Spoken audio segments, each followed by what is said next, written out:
जय श्री कृष्ण चैतन्य प्रभु नित्यानंद जय श्री वंदे कृष्ण मातरम। चैतन्य प्रभु नित्यानंद श्री अद्वैत गदाधर श्रीवासादि गौरभक्तवृंद। जय श्री कृष्ण चैतन्य प्रभु नित्यानंद श्री अद्वैत गदाधर श्रीवासादि गौरभक्तवृंद। जय श्री कृष्ण चैतन्य प्रभु नित्यानंद श्री अद्वैत गदाधर श्रीवासादि गौरभक्तवृंद। हरे Krishna. Hare Krishna, dear devotees. So today is Sunday. It is 15th of December.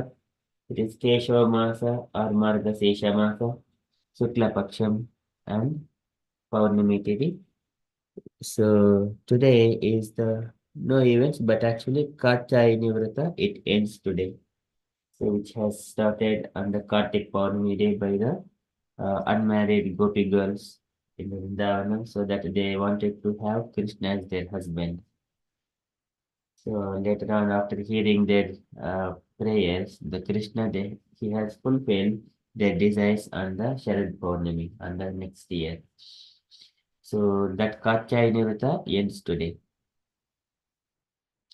Okay, so apart from that, no other events. We shall quickly move into daily Srimad Bhagavatam. Om Namo Bhagavate Vasudevaya. Om Namo Bhagavate Vasudevaya. Om Namo Bhagavate Vasudevaya. Hare Krishna. In the Srimad Bhagavatam, the Supreme Personality of Godhead speaking to Brahma about his different energies and also his different incarnations and how he appears. And Brahma's inquiries are the four questions he asked about different incarnations, how he appears, and what are the different energies, and also how he carried out his activities, about the creation, maintenance, and destruction, and all these kind of things. क्रीडिस्य अमोघसङ्कल्पः पूर्णाभिः यतो मुखे तथा तद्विषयान् देहि मनीषा मयि Madhava. Likewise, Brahma asked many questions, and now Lord is speaking of those things. So Chatishloki Bhagavata, so he has given two of those verses. So aham evasam evagre nanyad yad sad asad param pashadaham edetatcha yo avashishayati sosmyaham. And then Rutyadham yat pritiyeta na pritiyeti chatmani tad vidyad atmanomayam yata bhaso yata tamaha. And now third statement. यथा महान्ति भूतानि भूतेषु उच्चावचेष्वनु प्रविष्टानि अप्रविष्टानि तथा तेषु न त्वेष्वहम्. So like all the create material elements, the earth, water, fire, and all these things, they are existing separately. At the same time, they also enter into the cosmos. Similarly, the Lord also enters into this universe each and every atom. At the same time, he also exists in his own abode, Goloka Eva Nivasati, Akilatma Bhuto. Likewise, यथा महान्ति भूतानि भूतेषु उच्चावचेषु प्रविष्टानि अप्रविष्टानि. I enter into the each and every atom into this universe at the same time apravishtani. So I also do not enter. Just like this, uh, bhutani, mahanti bhutani.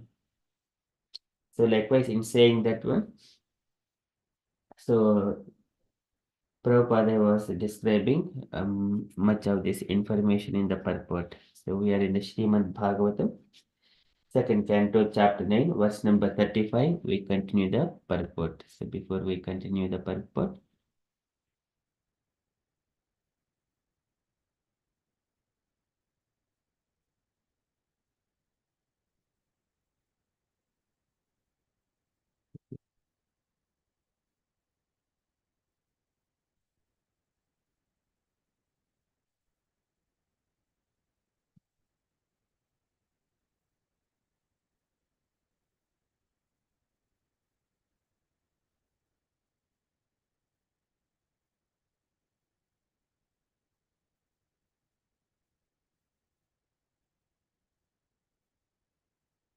So again, once again, translations. O Brahma, please know that universal elements enter into the cosmos and at the same time do not enter into the cosmos. Similarly, I myself also exist within everything created and at the same time I am outside of everything. And purport by Srila Prabhupada ki jai. So this is the continuation of the purport.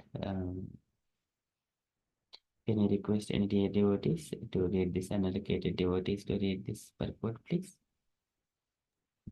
Hare Krishna Prabhuji. Yes, Mataji, please. Therefore, although he is present in every atom, the Supreme Personality of Godhead may not be visible to the dry speculators. Still, the mystery is unfolded before the eyes of the pure devotees because their eyes are anointed with the love of Godhead. And this love of Godhead can be attained only by the practice of transcendental loving service of the Lord and nothing else. The vision of the devotees is not ordinary, it is purified by the process of devotional service. In other words, as the universal elements are both within and without, similarly, the Lord's name, form, quality, pastimes, entourage, etc., as they are described in the revealed scriptures or as performed in the Vaikuntha Lokas, far, far beyond the material cosmic manifestation, are factually being televised in the heart of the devotees. The man with a poor fund of knowledge cannot understand, although by material science one can see things far away by means of television. Factually, the spiritually developed person is able to have the television of the kingdom of God always reflected within his heart. This is the mystery of knowledge of the personality of Godhead. The Lord can award anyone and everyone liberation, mukti, from the bondage of material existence, yet he rarely awards the privilege of love of Godhead, as confirmed by Narada. Muktim dadati karhich smana bhakti yogam. This transcendental devotional service of the Lord is so wonderful that the occupation keeps the uh, deserving devotee always wrapped in psychological activities without deviation from the absolute touch. Thus, love of Godhead developed in the heart of the devotee is a great mystery. Great mystery. Brahmaji previously told Narada that the desire of Brahmaji previously told Narada that the desires of Brahmaji are never unfulfilled because he is always absorbed in the transcendental loving service of the Lord, nor has he any desire in his uh, heart save and accept the transcendental service of the Lord. That is the beauty and mystery of the process of Bhakti Yoga. As the Lord's desire is infallible because he is Achyuta, similarly, the desires of the devotees in the transcendental service of the Lord are also Achyuta, infallible. This is very difficult. However, for the layman to understand without knowledge of the mystery of devotional service, as it is very difficult to know the potency of a touchstone. As touchstone is rarely found, a pure devotee of the Lord is also rarely to be seen. Even amongst millions of liberated souls, Kotishvapi Mahamune, out of all kinds of perfections attained by the process of knowledge, yoga perfection in devotional service is the highest of all and the most mysterious also, even more mysterious than the 8 kinds of mystic perfection attained by the process of yogic performances. In the Bhagavad Gita 18.64, the Lord therefore advised Arjuna about this Bhakti Yoga. Sarvaguhyatamam bhuyam Shunume paramam vachaha. Just hear from me again and just hear from me again about the most confidential part of the instructions in Bhagavad Gita. The same was confirmed by Brahmaji to Narada in the following words.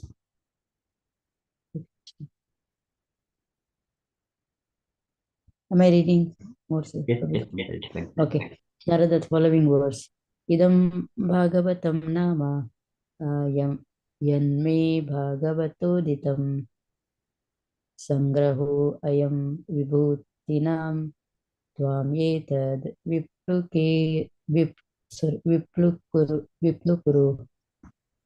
Brahmaji said to Narada, whatever I have spoken to you about the Bhagavatam was explained to me by the Supreme Personality of Godhead, and I am advising you to expand these topics nicely so that people may easily understand the mysterious Bhakti Yoga by transcendental loving service to the Lord. It is to be noted here that the mystery of Bhakti Yoga was disclosed to Brahmaji by the Lord himself. Brahmaji explained the same mystery to Narada. Narada explained to Vyasa. Vyasa explained it to Shukadeva Goswami, and that same knowledge is coming down in the analoid chain of disciplic succession. If one is fortunate enough to have received the knowledge in the transcendental disciplic succession, surely he will have the chance to understand the mystery of the Lord and that of the Srimad Bhagavatam, the sound incarnation of the Lord. Hare Krishna, Srila Prabhupada. Prabhupada, thank you, Prabhupada. Hare Krishna. Thank you, Mataji. So here Prabhupada is again describing, so as it was previously mentioning, Premanjana Charita Bhakti Vilochanena Santasaya Hridayeshu Vilokayanti. So who are tinged with love of Godhead to their eyes, they can see the Lord in the Santaha Sadaiva Hridayeshu Viloka. In their heart, the Lord televises all his pastimes and about the spiritual world. That Yam Sham Sundaram Achinja Gunaswarupam, all his inconceivable qualities and forms, that beautiful form of the Lord, it is televised in the heart of the devotees.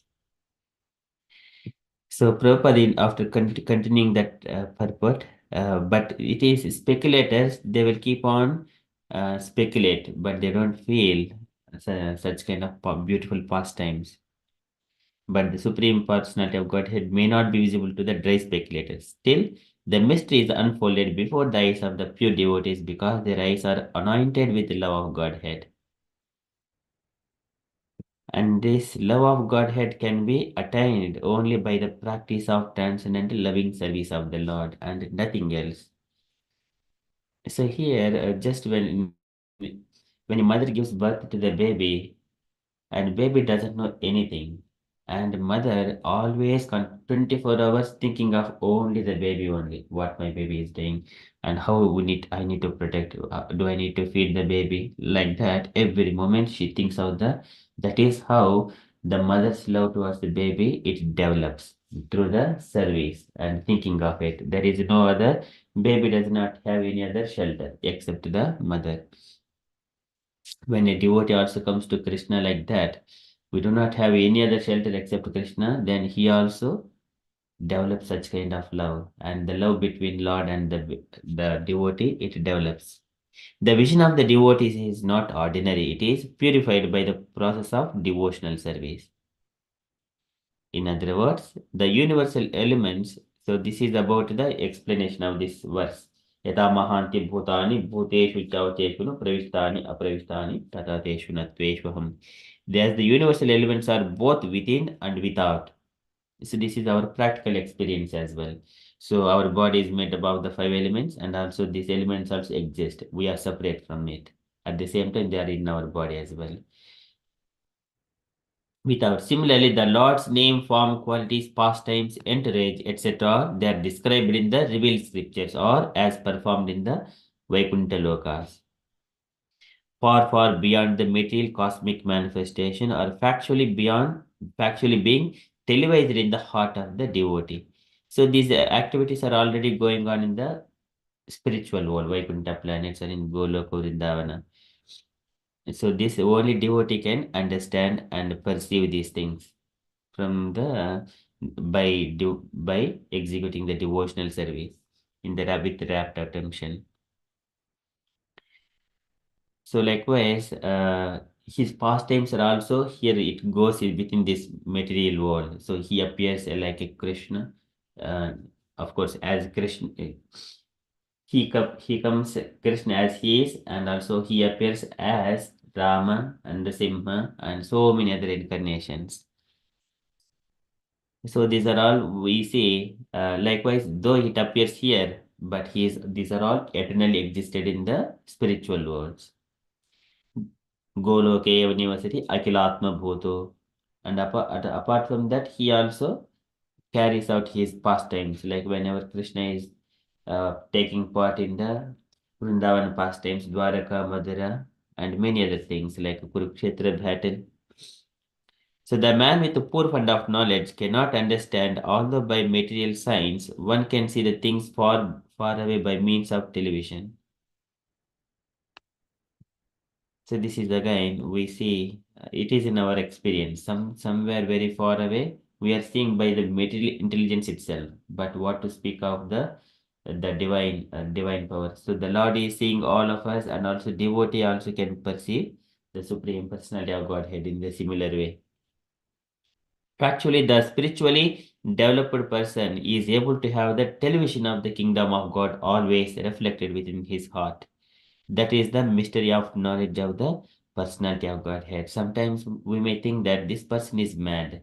Why he is always behaving like that? He is not acting like all other people. But actually, in other words, all other people are diseased condition. They are trying to fulfill their sense gratificatory desires. Because of that, they think devotees in the other way around. Of course, but devotees do not care about it. They're always experiencing this highest pleasure by pursuing different Lord's pastimes. The Lord can award anyone and everyone liberation, mukti, from the bondage of material existence. So generally, these people who have got sense gratificatory desires, so they follow the Vedic karma kanda rituals. But if we see one of these 10 offenses, so uh, to consider chanting of Hare Krishna as one of the auspicious ritualistic activities which are offered in the Vedas as fruitive activities. Vedas actually describe the three material modes of nature. If you do this one, you will get this benefit. And then finally, Dharma, Artha, Kama, Moksha. They are gradual, it is the gradual elevation, bringing one's consciousness in a strategic way. But nowadays we are very shortened. We have got shortened lifespan. But it is not possible for us just to go in a strategic way. There are so many disturbing elements. One is Maya, Kali, and influence of so many other bad things. So that's why this is the Dharma Pronjita Kaitavotra. This Bhagavad Dharma directly rejects this Dharma, the Kama, Mokshas, directly taking one to the transcendental platform. And so any Lord can award anyone and everyone liberation, mukti from the bondage of the material existence. He rarely awards the privilege of Godhead. Muktim dadati karichit sma na bhakti yogam. So Sukadev Goswami describing this to Parikshit Maharaj when he was describing about the Rishabhadeva's pastimes. And then finally, Rishabhadeva has appeared in that about his lineage. Parikshit was thinking, oh, Parikshit, so Krishna, the Supreme Personality of Godhead, so all other things are incarnations, but actually he is directly appeared in the Vrishni dynasty and now engaged himself as the servant of Yudhishthira and Pandavas. And Pandavas they do not know anything, only Krishna. They are always worshipping Krishna. But Krishna is serving them like a messenger and a chariot driver, likewise. And so that kind of thing, attaining that one is very difficult for anyone. But your Pandavas, by their devotional service, and Lord became their servant. So muktim dadati karichit na sma na bhakti yogam. This is actually mentioned by the Sukadeva Goswami to Parikshit. So this transcendental devotional service of the Lord is so wonderful that the occupation keeps deserving devotee always wrapped in psychological activities without deviation from the absolute touch. So this is our activities, always to render in service in some way or other. engage Shravanam, Kirtanam, Vishnu Smaranam, Pada Sevanam, Archanam, Vandanam, Dasyam, Sakyam, Atma Nivedanam. 9 process. Somewhere or other, always engage ourselves.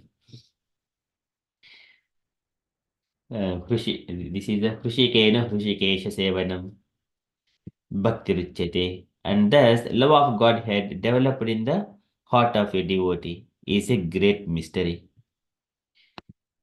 So this is why we have got small deities in the home. Always try to decorate the deities and cleanse the deities, bathe the deities, and do the archana. So many things. When we are, this is the kind of rapt attention towards the service of the Lord, rapt psychological activities. So, and again, Brahmaji is giving an example that previously told Narada that the desires of Brahmaji are never unfulfilled, or because he is always absorbed in the transcendental service, transcendental loving service of the Lord. All his desires are fulfilled. When Narada Muni is saying to his father, Brahmaji, saying that, oh, my dear father, you carry out all these activities without any fault and without any mistakes. You do just single person, you create so many living entities. Just like a gooseberry in the hand, you know everything. And then just he also mentioned that like a spider creates and maintains and destroys, you do everything without any help, taking any help. Likewise, he was mentioning, but actually Brahma desire was to create. And for that, now Brahmaji is explaining to Narada Muni, my desires are never unfulfilled. Because of the mercy of the Lord, everything is going perfectly. So here also, Lord also mentioned Shloki Bhagavata. So वरं वरे भद्रं ते वरेशम अभिवाञ्छितं ब्रह्मणस्येह परिश्रामः पुंसं मद्दर्शनावधिः and यावानहं यथा भव यद्रूपगुणकर्मकः तथैव तत्त्वविज्ञानम् अस्तु ते मदनुग्रहात्.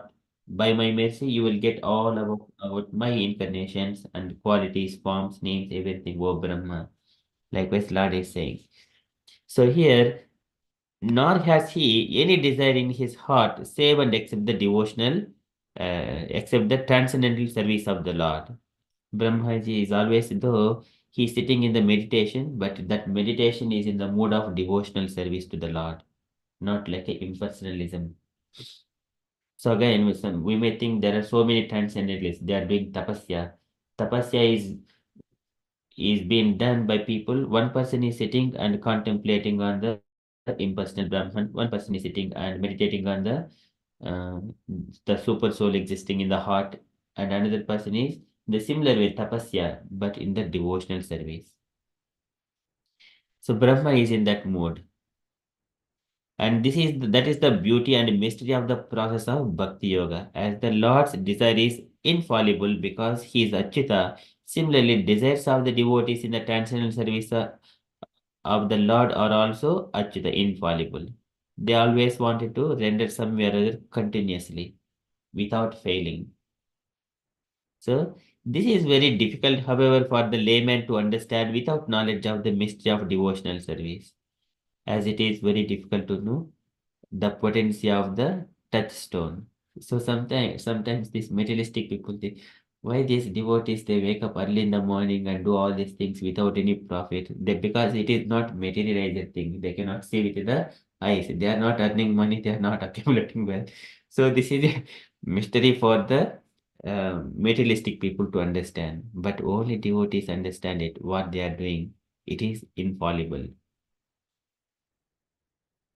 and it is very rare, very difficult to know the potency of the touchstone, comparing with the touchstone.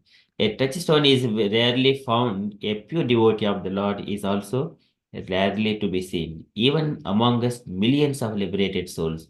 Kotishwapi Mahamune, out of all kinds of perfections attained by the process of knowledge, yoga perfection in the devotional service is the highest of all and the most mysterious also. This is again yoginamapi sarvesha madgatenantratmana shraddhavan bhajite yomam sameyukta tamo mataha. It is the topmost thing, devotional service to the Lord. ऐसे प्रत्यक्षावगमं धर्म्यं सुसुखं कर्तुम् अव्ययम्. Okay, so and also this is the most mysterious also. It is mysterious and even more mysterious than the 8 kinds of mystic perfections attained by the process of yogic process. This devotional service is the it's most mysterious. And in the Bhagavad Gita, Sarva Guhya Tamam Bhuyaha Shunime Paramam Vachaha. This is the supreme instruction, Paramam Vachaha. Shunime. What is that one? मन्मना भव मद्भक्तो मज्झाजी मां नमस्कुरु मां ये वैसे सत्यम ते प्रतिजाने प्रियोसि मे that is and then sarvadharman parijajya mam ekam sharanam raja aham tvam sarvapapebhyo mokshayami ma suchah. Do not worry, O Arjuna, always think of me because you are my dear friend. I am telling all these things to you. I promise this. Leave all kinds of sarvadharman parijajya. Whatever the dharma it is, leave aside and just only surrender unto me. So this is the confidential part of the instructions in the Bhagavad Gita. And also Brahmaji spoke to Narada Muni. Idam Bhagavatam nama yenme bhagavatoditam sangrahoyam vibhutinam tvam etad vipulekuru. O Brahma, O Narada Muni, my child. So this whatever this Bhagavatam, which is called Bhagavatam, yenme bhagavatoditam, the Lord spoke to me, this Chatushloki Bhagavata. So previously said in the 7th chapter of 2nd canto. And then this is Sangrahoyam Vibhutinam. I'm just only explaining in it briefly. Sangrahoyam Vibhutinam, all his opulences. But Tvam Etad Vipuli, you expand this further knowledge in a detailed way. And how you explain? Yataharu Bhagavati Nunam Bhaktir Bhavishyati Sarvapmani Akiladare Iti Sankalpya Varnaya. So when you are explaining, it is not simply that you say and they will hear and then do your business later on in your own things. Not like that. But yata, it should sprout the devotional service in the heart of the hearer. Yata haro bhagavati nunam bhakti bhavishyati. That should happen. Sarvatmani akiladare iti sankalpya varnaya. In such a way, with a determined mind, you have to describe these glories of the Supreme Personality of Godhead and preach the Krishna consciousness. And that preaching should be Mayam Varnato Amushya Yeshwarasya Anumodataha. It should be approved by the Supreme Personality of Godhead. Yeshwarasya Anumodataha, without deviating from the actual and original instructions. Because when whoever hears those pure instructions, Shrunutaha Sraddhaya Nityam, Maya Atma Namuhyati, and they will never be bewildered and fall into the illusion. Likewise, Brahma says to Narada Muni. So that's why he is, but this is, what is that? And I am advising you to expand these topics nicely so that people may easily understand the mysterious Bhakti Yoga by transcendent loving service to the Lord. It is to be noted here that the mystery of Bhakti Yoga was disclosed to Brahmaji by Lord himself. These are the 4 Chatushloki Bhagavatas. And then Lord also says to Brahma that another verse is, you remember only these things, you will never ever be bewildered. Brahmaji explained the same mystery to Narada. Narada explained to it to Vyasadeva. Vyasadeva explained to Sukadeva Goswami. And the same knowledge is coming down in the unalloyed chain of disciplic succession.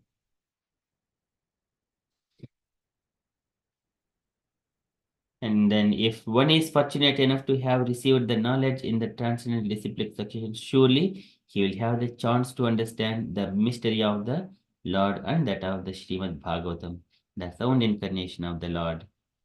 Pibanti Atmanasatam Katamrutam Sravanaputesh Samrutam Punantite Visha Vidushatasayam Rajendita Charana Saruruhantikam. So once whoever hears this Srimad Bhagavatam, immediately purified. Punantite Visha Vidushatasayam Rajendita Charana Saruruhantikam. They will come to the lotus feet of the Lord. Pibanti Atmanasatam. By drinking this nectar of Srimad Bhagavatam. Okay, so that is like what Prabhupada is describing very vividly in such a way how everyone can understand. These are just, it is mysterious by how it is possible. Just by hearing one can be purified.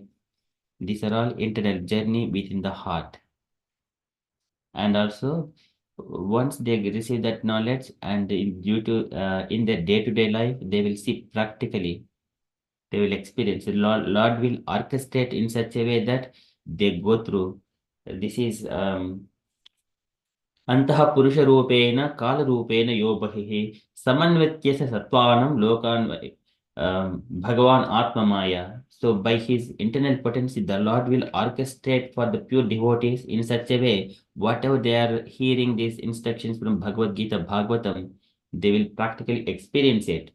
And also some kind of tests like the tolerance and how the way of we speaking, the way of attitude. These are all opportunities the Lord is giving, orchestrating the our activities in the future or whatever in the present condition. Whenever what happens in the difficult times, how we are going to act and respond. We need to be always conscious of that one. It is nothing but the Lord is orchestrating these activities for us. Because whoever chanting 16 rounds and following the regulative principles, here following the instructions of the spiritual master, so they will see all those things. But though many people might be seeing that one person may be facing difficulties at work, some persons may be bodily pains and different kinds of affected with the material pangs like kind of diseases. Someone is maybe disturbed by their family members.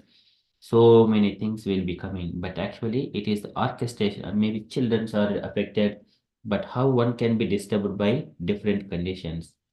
One person may be restricted not to go out of the home. So these are all different dimensions. But all what it is teaching us is this Maya. Lord does not want us to expose to the outside material things. It is very dangerous than this. Of course, these are all giving pains, but by the mercy of the Lord, we are somewhere or other having this knowledge and tolerate, but it will go away. These problems are not permanent. Just titikshavah, just tolerate for some time, they will go away. That is our kind of orchestrating these activities, whether we are how we are going to act in our life.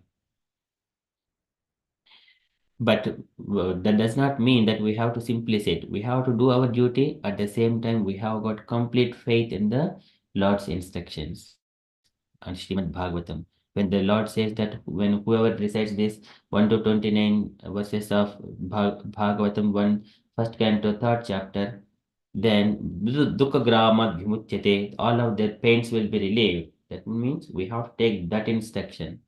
And then whoever is reciting 1 to 25 verses of third canto, ninth chapter, 1 to 25 verses, and if they desire anything, that will be fulfilled. We need to take that instruction and then pray to the Lord. So, ye upama nityam sutva stotren mam bhajet tasya samprasideyam sarvakama vareshwaraha. I will fulfill their desires, definitely.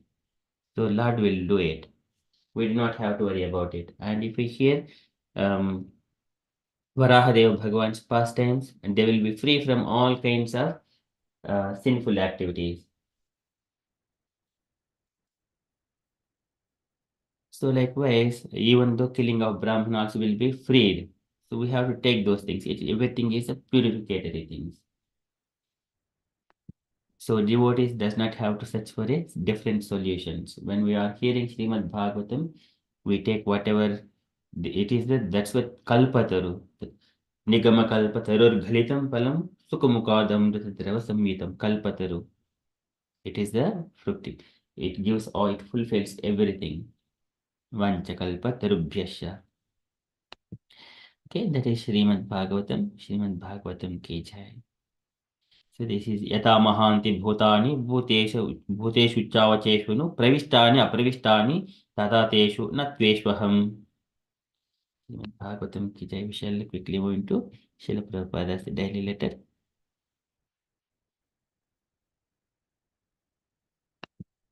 Okay, so today letter to Connie, June 3rd, 1970, Los Angeles. Can I request Any volunteer devotee? Saranya Mataji, would you like to read this letter? Hare Krishna Prabhu, yes. My dear Srimati Koni, please accept my blessings. I thank you very much for your nice letter dated Neil. Your observation of the karmis is very accurate. The karmis are stated in the Bhagavad Gita as moda or fools. They are always full of anxieties on account of accepting temporary things which are not auspicious for their advancement. These karmis can smile very nicely when they take to Krishna consciousness. So our mission is to see everyone faced. Lord Chaitanya wanted to distribute this holy name in every city and town of the world. And in pursuance of his lotus feet, we are trying to advance this Krishna consciousness chanting movement. Try to help us by your life, money, words, and intelligence. These four things are possessed by everyone. The degrees may be various, but Krishna is not concerned with the degrees. He want to see the quality. If you love Krishna and offer something in devotion, never mind it is little water, a small fruit, a small flower, Krishna accepts that. If anything is accepted by Krishna, that goes to our credit, making our path of liberation open. So please try to help our movement to your best capacity, and it will be very good for you and the persons who hear you. Hope this will meet you in good health. Your ever well wisher, A.C. Bhaktivedanta Swami. Srila Prabhupada ki jai. Jai. Thank you, Mataji. Any take your points, Mataji? Reflections? Hare Krishna, Prabhu. Yes, even though it's a small letter, it's got a very nice point. Like, Krishna is not bothered about the degrees, like how much we are contributing. He's just concerned about how the quality, the emotion, the love behind the offering, even if it is like a little water, small fruit, or anything. So it's like Krishna won't forget any menial service offered at any time of our life, even knowingly or unknowingly. Krishna is such a nice friend. So Srila Ratanath Swami, His Holiness Ratanath Swami is. I was reading one of the quote like Krishna is the best friend. Like whatever we do, he never forget. Like little services in the material world, however we do, once a point, if we are not able to do everything what we did, is like nullified. They don't remember like. So they always material people always focus on what we can't do, like the negative part. But Krishna is like he just ignore all the negative part, and whatever little things what we could do, Krishna will remember that, and that will Prabhupada was like, it goes to our credit, making our path of liberation open. So, and Prabhupada was mentioning like, our mission is to see everyone bright faced. So that is the important thing. So that is like selfless service. Like the Srila Prabhupada and all the devotees know that people are suffering in some way or other. They are searching after happiness. They are searching after that pure selfless love. So it can only be received from Krishna because we are part and parcel of Krishna. So if we placed into the right position, like we are the part and parcel of Krishna, our eternal goal or our nature is to serve Krishna, then we will be happy. Naturally, we will be happy. And Prabhupada was mentioning, guys, everyone will have life, money, words, and intelligence.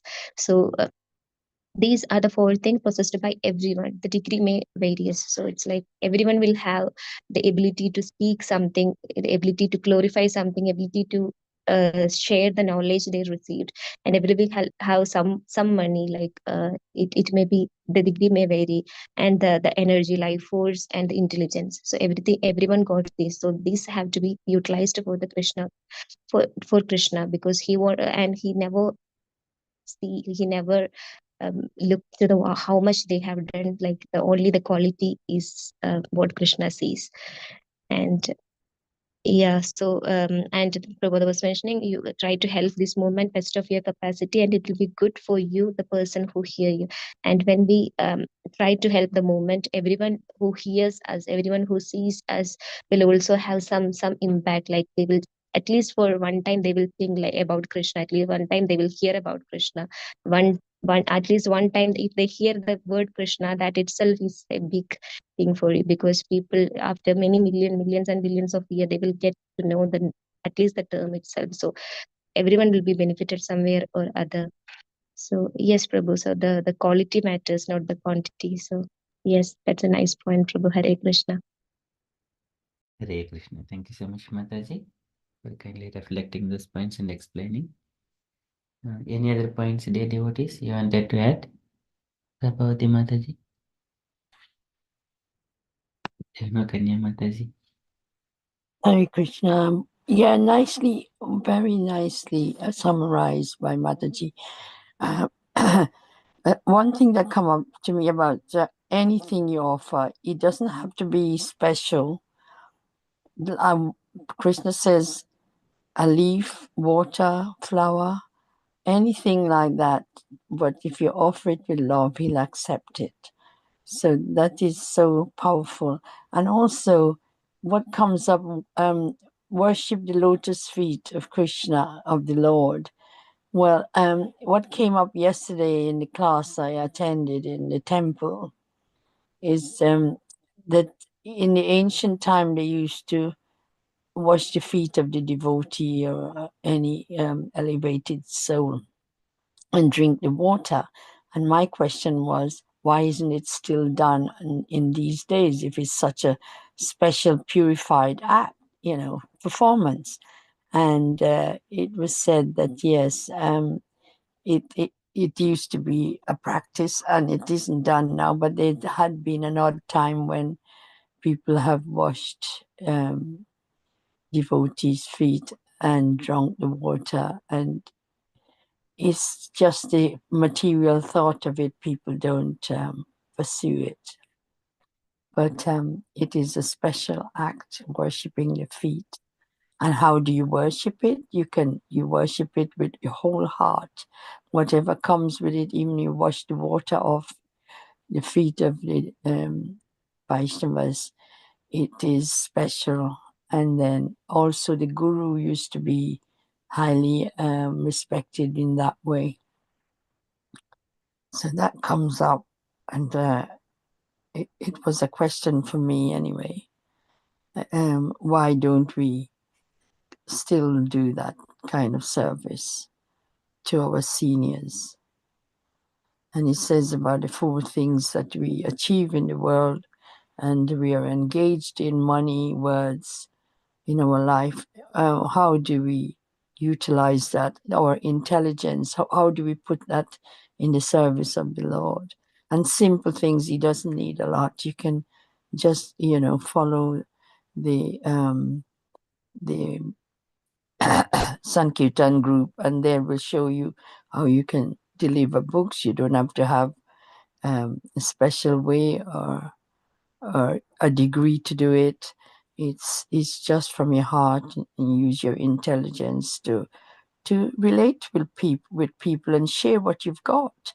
You've got the knowledge of the Shastras. How do you use it? What do you do with it?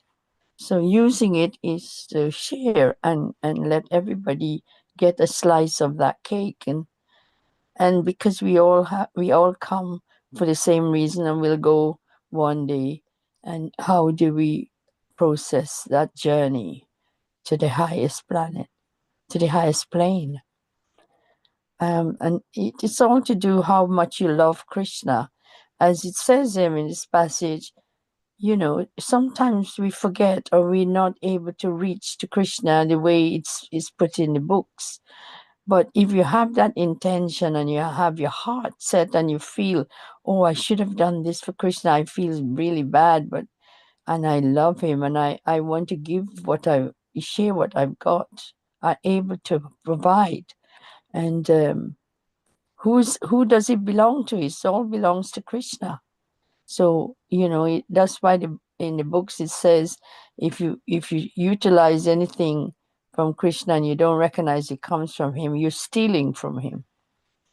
So, yeah, it's a very small passage, but it's got beautiful, deep meaning.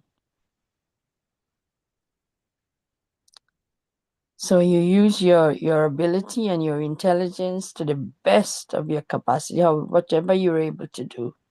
Krishna knows if you got 24 hours and you're working, you've got children, you're trying to study and get to a better position so you can serve Krishna in a better way. He knows if you have that intention, you're doing it for him.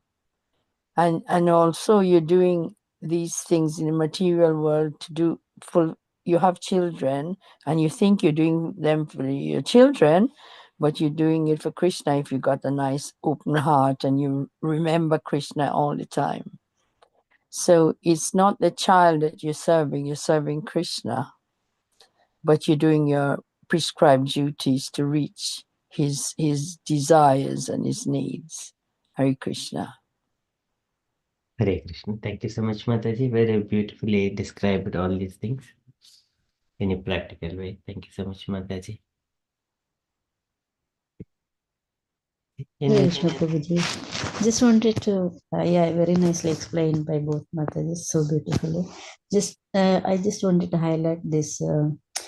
Prabhupada is always stressing the point, help, please try to help our movement to your best capacity. And it will be very good for you and the persons who hear you. Actually, whenever, as both Matajis explained, and we always attend so many lectures, classes, and now we have your beautiful Sangha. We have to try to preach our close relatives, friends, and we can also make one small group of people who, we can help them to understand KC and the Bhagavad Gita. Also, because when we try to explain them, they say that, oh, I have read Bhagavad Gita, but I didn't understand so far. Now I understand it a little better. It's so beautiful, and we can see people are accepting. They try to chant, they try to read books, they come forward to buy Srimad Bhagavatam, Bhagavad Gita, and Srila Prabhupada's book. They're so affected. We all can try our best so that we can help the movement to go forward, and also people can be liberated. This is what I like so much. Thank you, Prabhu. Hare Krishna. Hare Krishna. Thank you so much, Mataji. That is very beautiful point. So we got devotees come together every week or every day. But maybe there are some other times, maybe 1 or 2 hours of time in their own way. Again, if they find some just for internal, again, family and friends, if they perform.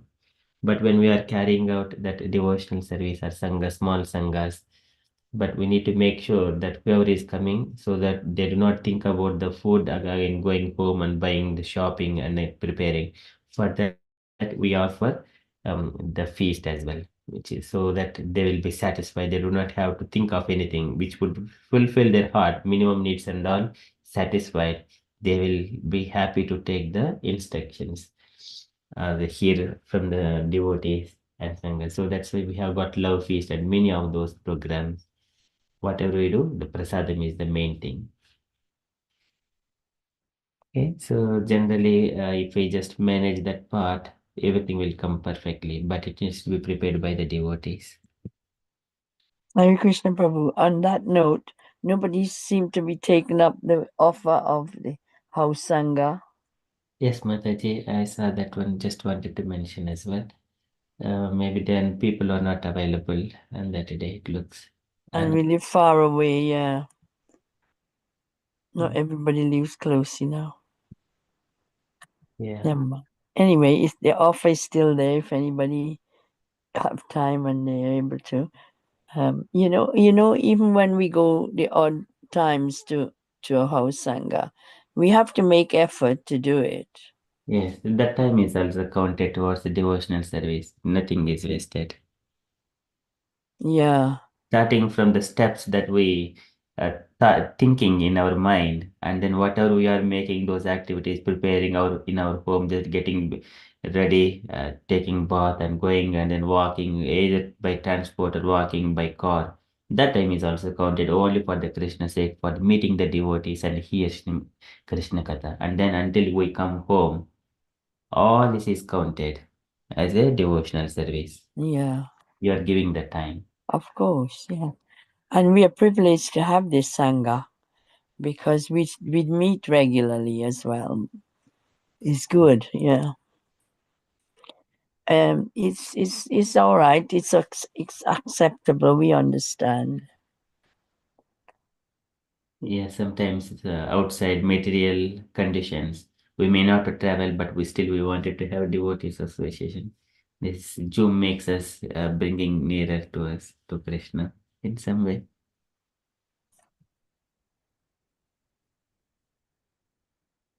Well, we've come a long way anyway. That's really good. Yeah, we are best utilizing the Zoom and YouTube both Yeah, those resources very nicely. very nice. Well, we tasting the sweetness of all the association and love of Krishna. Yeah. Okay, this is so sweet. Thank you, Mataji. Any other comments, dear devotees? Garinge Mataji. Hare Krishna, Prabhuji. Prabhuji, you're asking about the letter? Yes, Mataji, do you have got you to share anything, Mataji? Uh, yes, Prabhuji. Here is a Prabhupada mentioned about if we love Krishna, then Krishna accept a little water and fruit and something he quickly accept. That one is very nice. Then we know about that. If we love Krishna, we have divine do everything for Krishna. Then Krishna accept for our offering thing. So this one is I like Prabhuji. Yes, Hare Krishna. Very, very beautiful, Mataji. Thank you for reflecting that point. Puja Mataji, you have got any points to share? Usha Mataji? Hare Krishna, Prabhu. Mataji explained very beautifully, and Jamakanya Mataji was a good point to ask him, like devotee spirit was he was saying to us and take the water. So nowadays in this material is this possible for them? It's good for like pure guru or pure devotees and wash the feet and take the Charanamrita. That was yes. She was saying about the mentioning in yesterday's class in Mala. But in this letter, Prabhu, this Mataji said that when if you love the Krishna and the Krishna accept anything we offer for our devotion, so that's good. And we have to just have a faith in Krishna.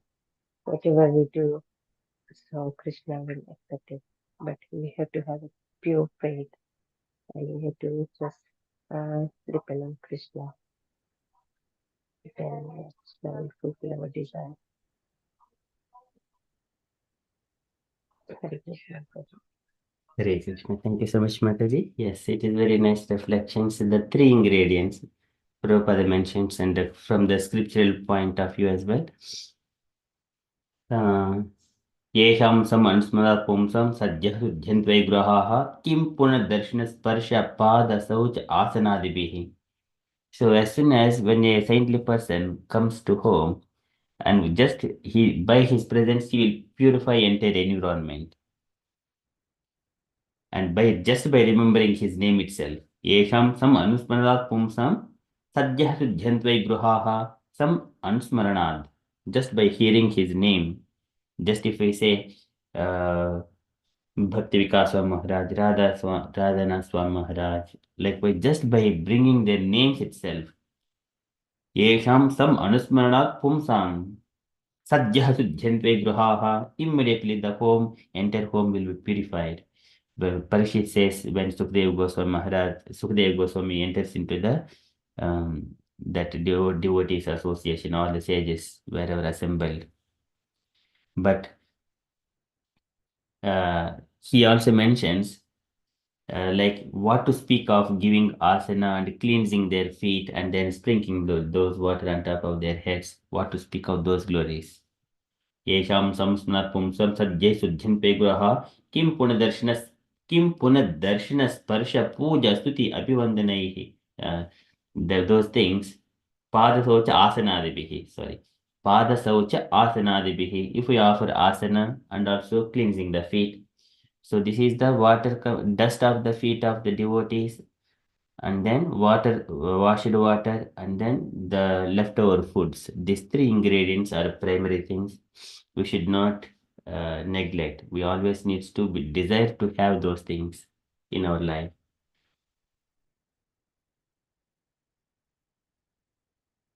Okay, so that is, thank you so much, Mataji. And Krishna mentions that by looking at a tree and explaining to his friends, saying that etavat janma sapalyam dehinam iha dehishu pranaihi addaihi diya vacha shreya acharanam sada.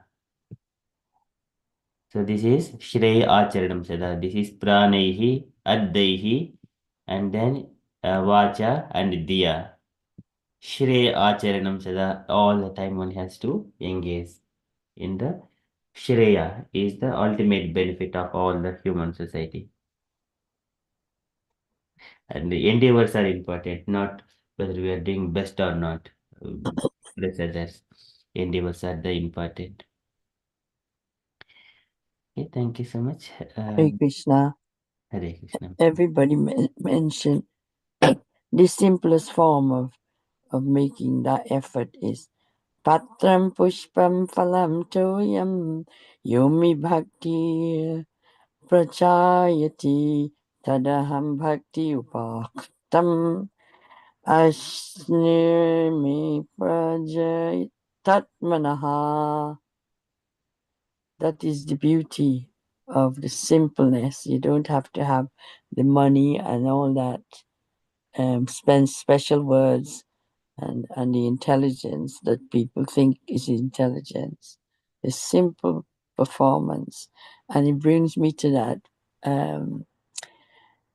The Bhaktin who used to serve the what was her name again? And the story I mentioned before, I keep forgetting her name.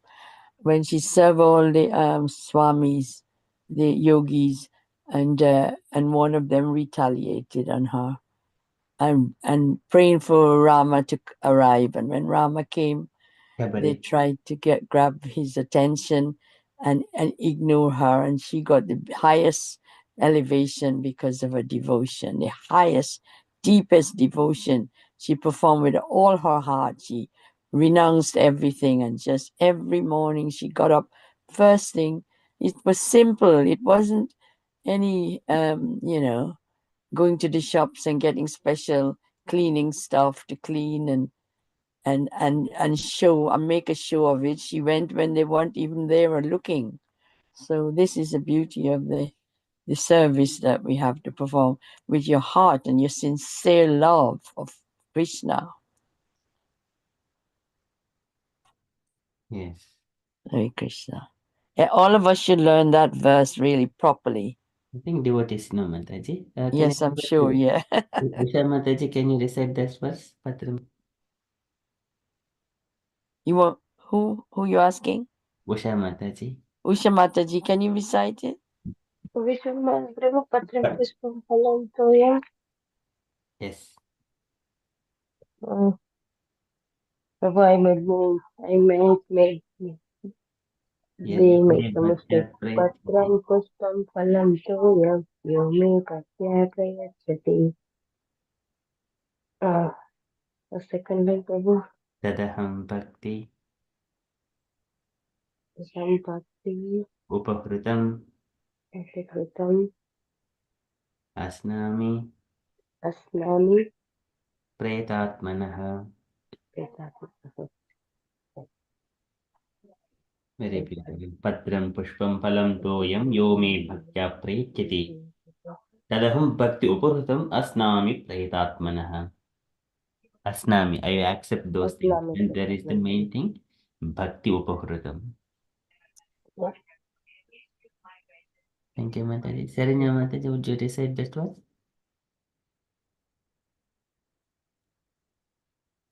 Hare Krishna, yes, Prabhu.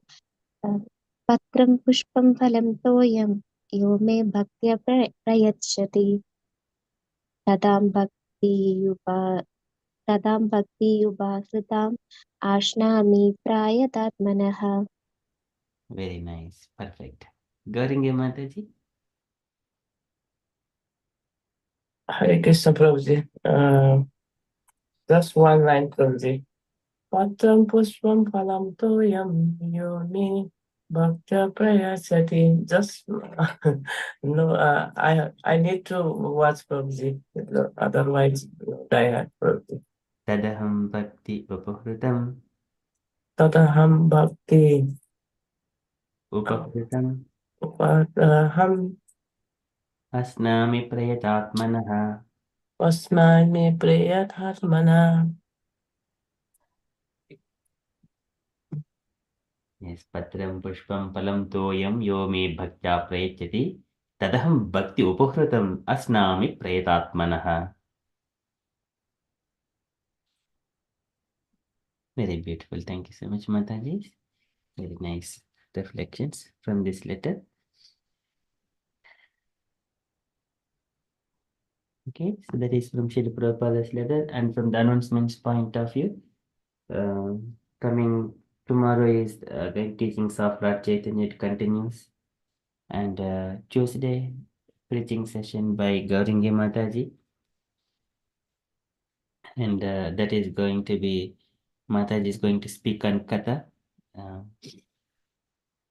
so Mataji, you can speak whatever, however you feel comfortable. You can speak in the Hindi as well, English, and you can mix up Hindi and English, and so that we all hear.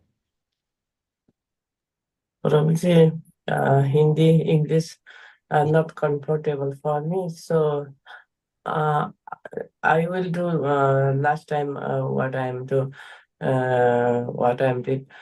I read and I'm telling 2-3 words. After that, you explain that, Prabhuji. Yeah, sure, Mataji. That's fine, Mataji. However you feel comfortable. Yeah, if I can do most, then I will do. Otherwise, Prabhuji help me. Thank you, Prabhuji. Thank you, Mataji, for taking up that service. Okay, so that is from the updates point of view. And by today itself, this is the Margasesha Masa. So Kartika Masa is completed, and then Margasesha Masa, 2 months, 1 month, 1 month for Radha Devi, and then 1 month for Krishna. So this is also last day of this month, Margasesha month. Yeah, I don't have any further updates. And the devotees, if you have got any other updates or you wanted to share anything on Krishna consciousness, kindly share.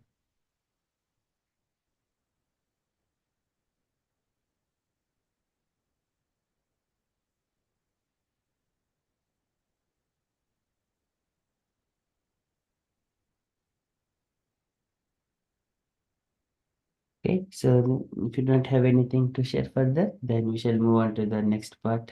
It is the reading of Ramayana. Okay, thank you so much. So in the Ramayana part, so we have been going through this. Rama and Sita, they are sitting on a boat and crossing the river, but Guha is taking them from one shore to other shore. And then they have crossed it, and then coming to that next bank of the river, and they're looking at this big gigantic forest and beauty of it, and so many animals and birds are chirping there. It is so vibrant. Uh, okay, so by sitting there, and then he had a chat with Lakshmana for some time, and also thinking of the Ayodhya, how people would be there. Okay, so likewise, going to complete. So did we complete the chapter, or so for many of the large honeycombs?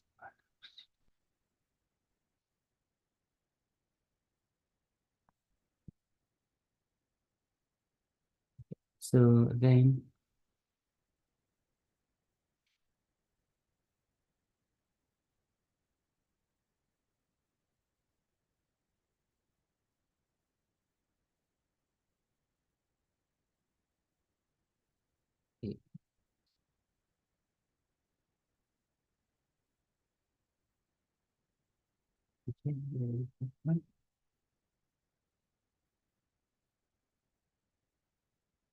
okay, I think this is the part. uh,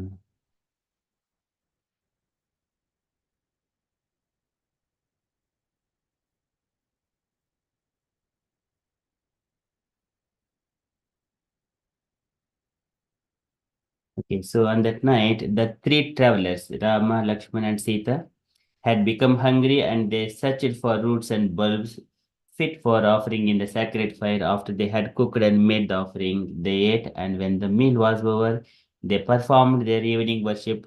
Rama and Lakshman then sat together, and Rama spoke a little to his brother. Surely the king will sleep only fitfully tonight, O Lakshman. On the other hand, Kaikeyi will rest peacefully with her desired object fulfilled. So Ram and Lakshmana, they were having a little conversation in that night, and then we shall continue further. So I request dear devotees to read a page of this Ramayana. So we'll start with Karingi Mataji. Would you like to start? Okay, Prabhuji. From Rama, Hare Krishna, Prabhuji. Yes, Mataji. Yes, Rama was speaking. Okay. Rama was pensive until now. He had not dwell upon his own anxiety for fear of increasing the pain of those he loved. Now that he was finally in the solitude to the forest, he felt a deep disquiet. What other terrible suffering would Kaikai cause for his father? With Bharata installed as Prince Regent, perhaps uh, she would even try to bring about um, Dasaratha's death so that her own son might more quickly become the king. How could the king protect himself being awakened by grief? What would become of his mother Kausalya as well as Sumitra? Rama appeared anxious as he continues. I think that in the morning you should return to Ayodhya, O noble prince, protect our mothers and our aged father. I do not see anyone else who can guard Agnes Kaikai's evil intrigue. Even now, she may be plotting to position our parents. Although he felt helpless, Rama never less uh, concerned himself for failing to share his parents' happiness, having undergone great pains to nurture him with love. They were de- deprived, deprived of his company just when they should have found their labors repaid. Alas, excellent Rama, I am an ungrateful and unless son. Rama wept. He could by no means bridge to breached the order of Kaikeyi and his father, but he feared he might be acting wrongly if the result was his parents' death, torn apart by his feeling. He wanted Lakshman to go back to Ayodhya to protect them. Rama laminated uh, loudly for some time. When he fell silent, Lakshman replied, Please do not grab in this way, dear brother, as you simply cause grief for myself and Sita. It is not possible for me to love you as I would not survive even for a short while in your absence, placing your faith in the fierce Bharata. You should not send me away. I only wish to remain with you here and do not desire even the highest heaven without you. Hare Krishna, Prabhuji. Hare Krishna. Thank you, Mataji. Very nicely read. So here, if we see the mood of Rama, so Rama was pensive. So on that night, so previously when Rama was departing from Ayodhya to the forest, so he was consoling everyone. He was consoling his father, his mother, and everyone else in the Ayodhya.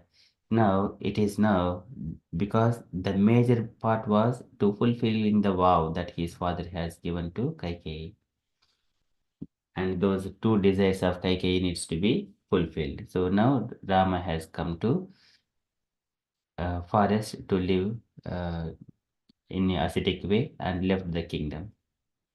And Bharata is going to be the prince. Now here, once so those are now fulfilled. Now he is thinking about the parents now, parents' protection. No, he has got those pains, but there the higher purpose was there. That takes the high priority. Now here, what is high priority? Thinking of well-being. What is the next thing in the queue? So that he's thinking of his parents, about Dasharatha and also Kaushalya, Sumitra.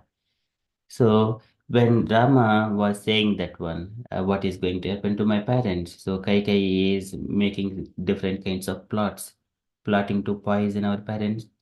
And then Rama is helpless. And so he was lamenting, did I have done a wrong thing? So something like that he is now feeling. So it is the right time that I need to nourish my parents when they are in the old ages. But now they were deprived of his company, so they don't have Rama now anymore. They should have found their labors repaid. So parents expect from the children like that. My children needs to take care of him. They need to give pleasure when we are in the old times. So now Rama is saying, I am an ungrateful and useless son. So here again, these are the reflections again, how one has to feel in his life, throughout his life. So here, as a son, he's thinking of his parents, and then further, so he was crying, and now what is going to be? So here, when he's crying, he's the eldest now. So Rama is there, Lakshmana is there, only Sita. Only three people are in the forest, dark forest. Now, when Rama is crying like that, what happens to Lakshmana and Sita? So now they were enlightened in such a way. Lakshmana is now consoling Rama. My dear brother, do not grieve in this way. You simply cause grief for myself and Sita. It is not possible for me to leave you, as I would not survive even for a short while. So when we have a devotee sangha, if one person is, though it is not possible all the time, only one person is in the highly consciousness and doing everything perfectly. He will also goes to some ups and downs in the life. But at the time, the association is very important. Who should be in a position to console others as well. So here Lakshmana is giving Rama that do not grieve in this way, my dear brother. But actually Rama was saying previously to Lakshmana and Kaushalya and everyone else. Now Lakshmana is saying the similar kind of instructions to Ramachandra.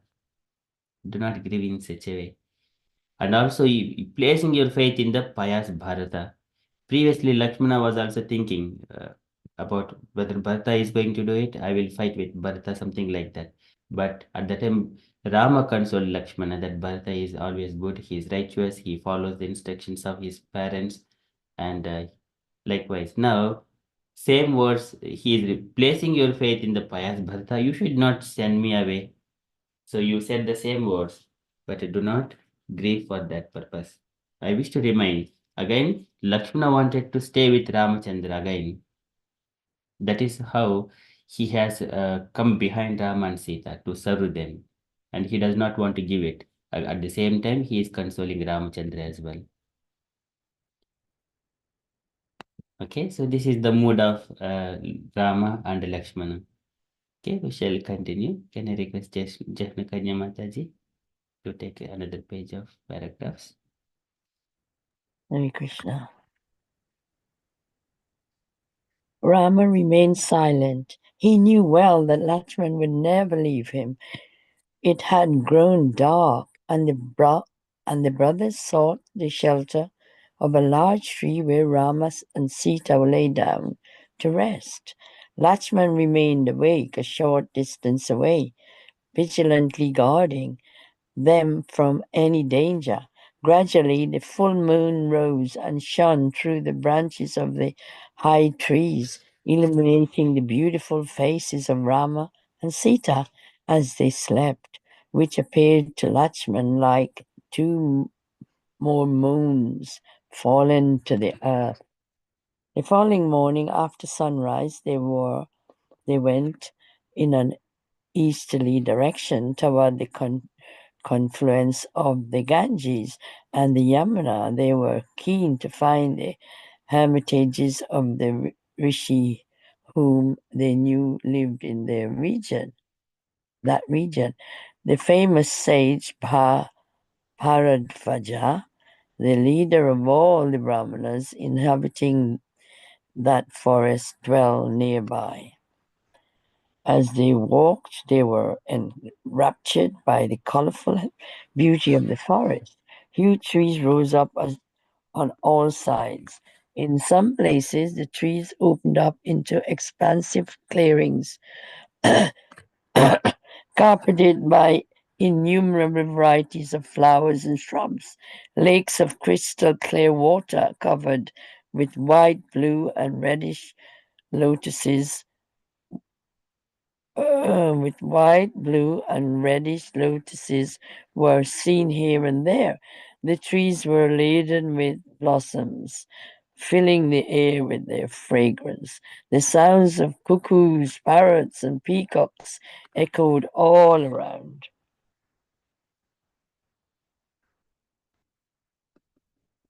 Keeping close together, the three travelers walked through the day, sometimes moving easily and other times with difficulties through the densely wooded regions. Toward the end of the afternoon, they heard in the distance the sound of the two rivers rushing to meet each other. Around them, they began seeing sign of life, chopped wood, and man-made paths. Catching sight of smoke rising above the trees, they realized they had found the dwellings of the rishi, and they quickly went toward them. At the precincts of the hermitage, they were greeted by a young ascetic who was a disciple of Bharadvaja. He led them through the many thatched cottages of the Brahmin community, showing them to a great sacrificial arena where Bharadvaja was seated, surrounded by his disciples. The sage sat before the sacred fire, absorbed in meditation. Absorbed in meditation. As soon as the three travelers caught sight of the effulgent rishi, they prostrated themselves on the earth in obeisance. They waited respectfully at a distance for the sage to beckon there to them. Hare Krishna. Hare Krishna. Thank you so much, Mataji. So again here, and after that Rama, he was consoled by Lakshmana. Rama remained silent, and he knew well that Lakshmana would never leave him. So that is the Lakshmana's mood as well. And then here, Lakshmana, he has so what is that one? He has found a place for Rama and Sita to lay down on that night, and the moon was rising in the night. It seems it is a full moon. And then, so they have slept, and then Lakshmana, he did not sleep. He was guarding them all the time from all kinds of danger.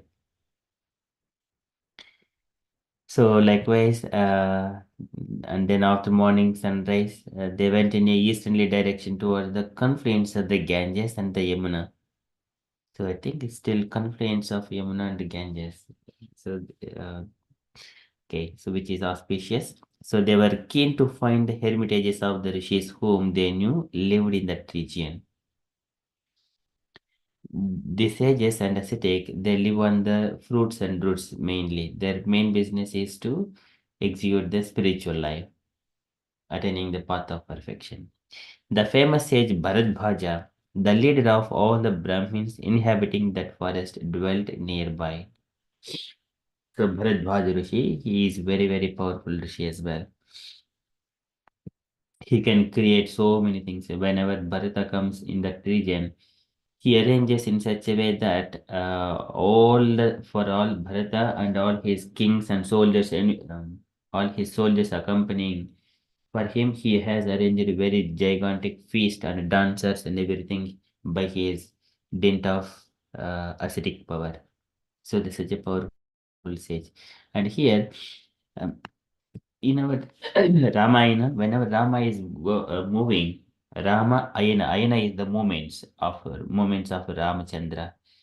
So wherever he goes, he first of all offer his obeisances to his fathers, spiritual masters, and the sages, and on their instruction, he carries out those activities. He doesn't take, okay, I like this one, I don't want this one. He never say that one. Whatever the instruction given by the father, given by the spiritual masters, Vasistha, Vishwamitra, and Bharadwaja's instructions. So he is always ready to render those services, carry out those instructions. So that is the Rama we need to observe every moment. Follow the authority. So now, they were going to that they were trying to find the hermitages, keen to find the hermitages of the rishis whom they knew lived in that region. So the Bharadwaja is living, who is the leader of all the Brahmins inhabiting that forest, dwelt nearby. So as they walked there, they were entrapped by the colorful beauty of the forest. I think many of you might have gone in the UK also. There are very beautiful going to the nice forest. You would see birds are chirping, some rivers are flowing, and very peaceful there.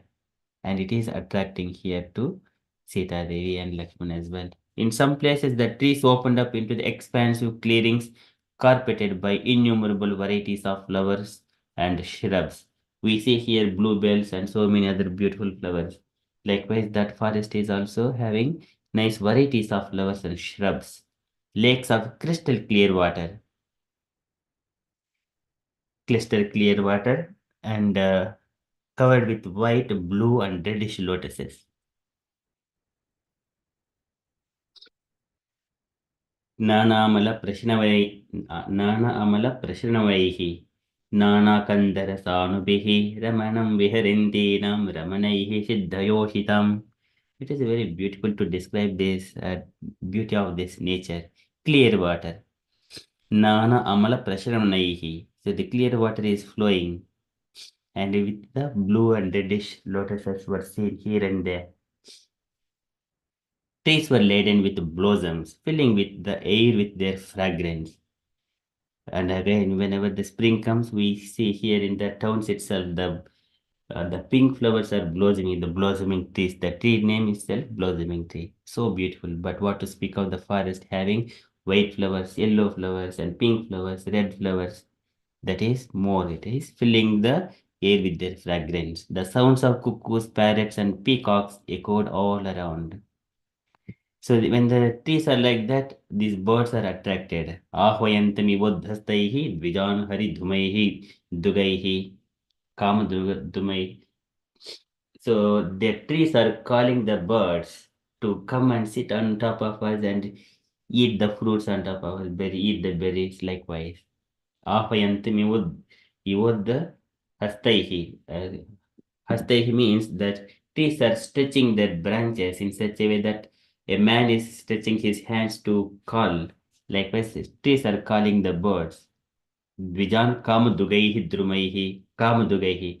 What is the desires of the birds? Come and eat the berries or seeds, something like which are in the tree. So that is very beautiful thing. And then the parrots and peacocks echoed all around. Very beautiful. That sound itself is so nice. Keeping close together, the three travelers walked throughout the day, sometimes moving easily and other times with difficulty through the densely wooden regions. This is also we might have seen if when we are going in the forest, we see the rocks and so many things. Sometimes paths are not clear. We need to struggle a little bit. That is also it is enjoying mood. And then sometimes we may be seeing the snakes, sometimes so many other fierce animals like the foxes and hyenas and such kind of things. There also mentions in the banks of Saraswati River. Whenever this is what Kardama Prajapati was doing his meditation, at that time Lord comes and then he leaves.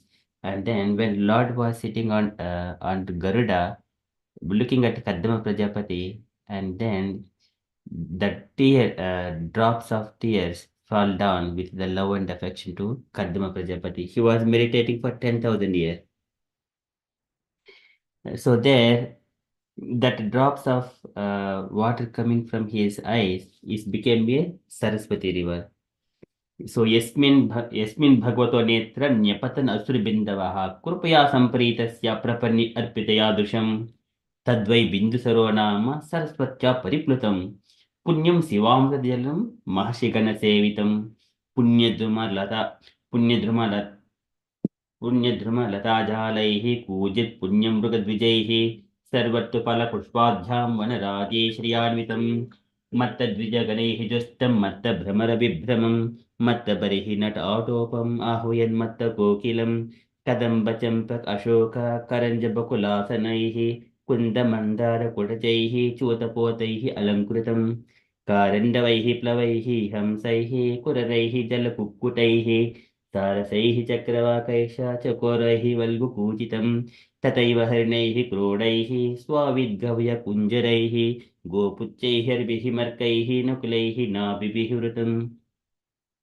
So these are verses, they describe the beauty of the birds and trees, flowers and fruits and everything.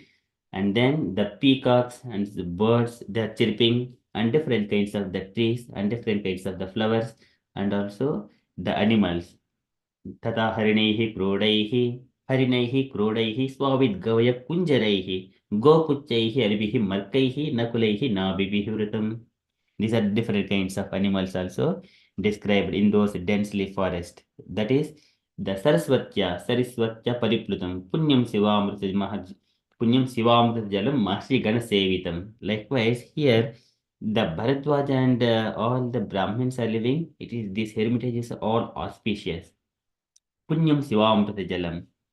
Just I'm bringing the different descriptions here into this Ramayana as well from the Bhagavatam.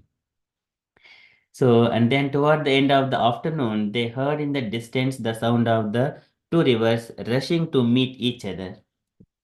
Around them, they began seeing the signs of life. Now, it is that whenever we are going in a forest, as soon as we see the signs of life, we feel relaxed.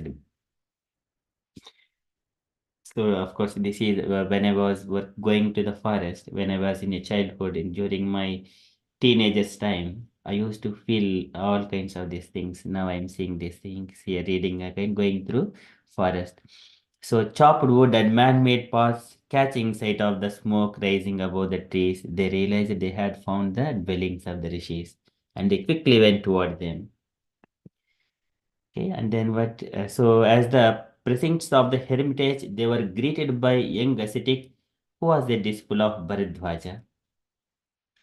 He led them through the many thatched cottages of the Brahmin community. So those people, disciples of Bharadwaja, so they were leading Rama, Lakshmana, and Sita, saying that okay, this is our hermitages. Here Bharadwaja Rishi is doing.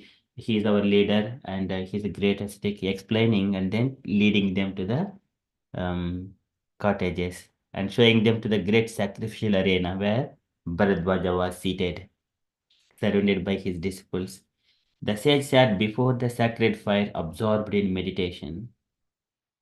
So this is absorbed in the meditation. So their daily duties are every day morning they perform these sacrifices and then doing meditation. And for what is their livelihood? It just collect the fruits and roots. Daiva labdhen santosha. Not much endeavor for earning their livelihood. Just whatever is available, fruits and roots. That's all. As soon as the three travelers caught sight of the effulgent Rishi, they prostrated themselves on the earth in obeisance. Jatharsho apsadmudna chitolabdha manoradha. This is what Jatharsho apatat mudna is the Dandavat Pranam. Chitolabdha, chitau on top of that. Labdha manoradha. So their desire is now fulfilled. Again, this is how Kadma Prajapati he sees the Supreme Personality of God. He fall prostrate Dandavat Pranam. Nanam Padam Bujim Asya Viswasuru, like Brahma also falls as Dandavat to the Supreme Lord. So they waited respectfully at a distance for the sage to beckon to them. So they did not immediately disturb the sage and go and speak to them. So we have come here, we are VIPs. They did not do like that. They have simply waited for the sage to beckon to them. So he needs to come out from his samadhi and then he needs to observe the guests and then he will speak. When he is ready, he will speak. But until then, these guests, Rama, Lakshmana, and Sita, they're waiting at a distance place. Okay, so we shall continue. Can I request Usha Mataji to read another page, please? Yes, Prabhu, Hare Krishna.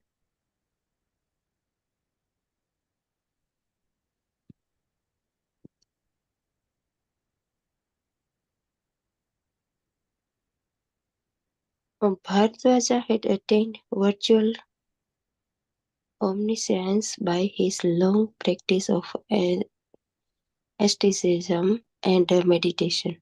He immediately sensed the presence of his exalted guest and he rose up to greet them. Going before the sage, Rama said with joyed palms, "We are Rama and Lakshmana, the sons of Emperor Dasharatha. O highly venerable sage, here is my blessed and irreproachable wife, a princess of Videha and the daughter of King Janaka. Ordered by my ever pious father, I have come to this forest to live the life of an ascetic for 14 years, and my brother and wife have chosen to follow me. Please bless us. Bharadwaja gazed upon the face of his guest, understanding their divine identities. He offered them various delicious food prepared from wild roots and fruits. Tears flowed from his eyes as he spoke to Rama. I already knew of your exile and have been expecting you to pass this way. Your auspicious arrival here at my hermitage signals the success of all my austerities and sacrifices. It is highly difficult to have a sight of you, and today I am supremely blessed. My dear Ram, if you so desire, you may remain here in this uh, delightful stretch of land, which is quite suitable for the life of asceticism. Smiling and graciously accepting the sage offering of love, Rama replied, "This hermitage is well known and not so far from the state of Ayodhya. The people will soon seek me out if I remain here. Please tell me of some other more lonely place, for I will not be able to tolerate the pain of the people again uh, beseeching me to return." Bharadwaja understood Rama's concern. He directed the prince to a mountain named Chitragut, lying some 50,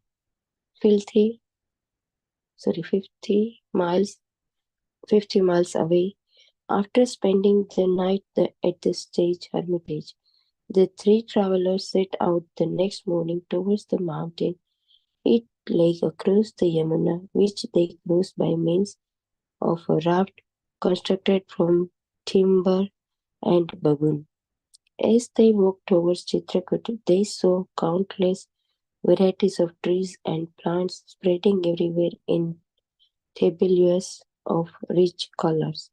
The constant singing of thousands of birds resounded on all sides, mingling with the sounds of trickling rivulets and cascading,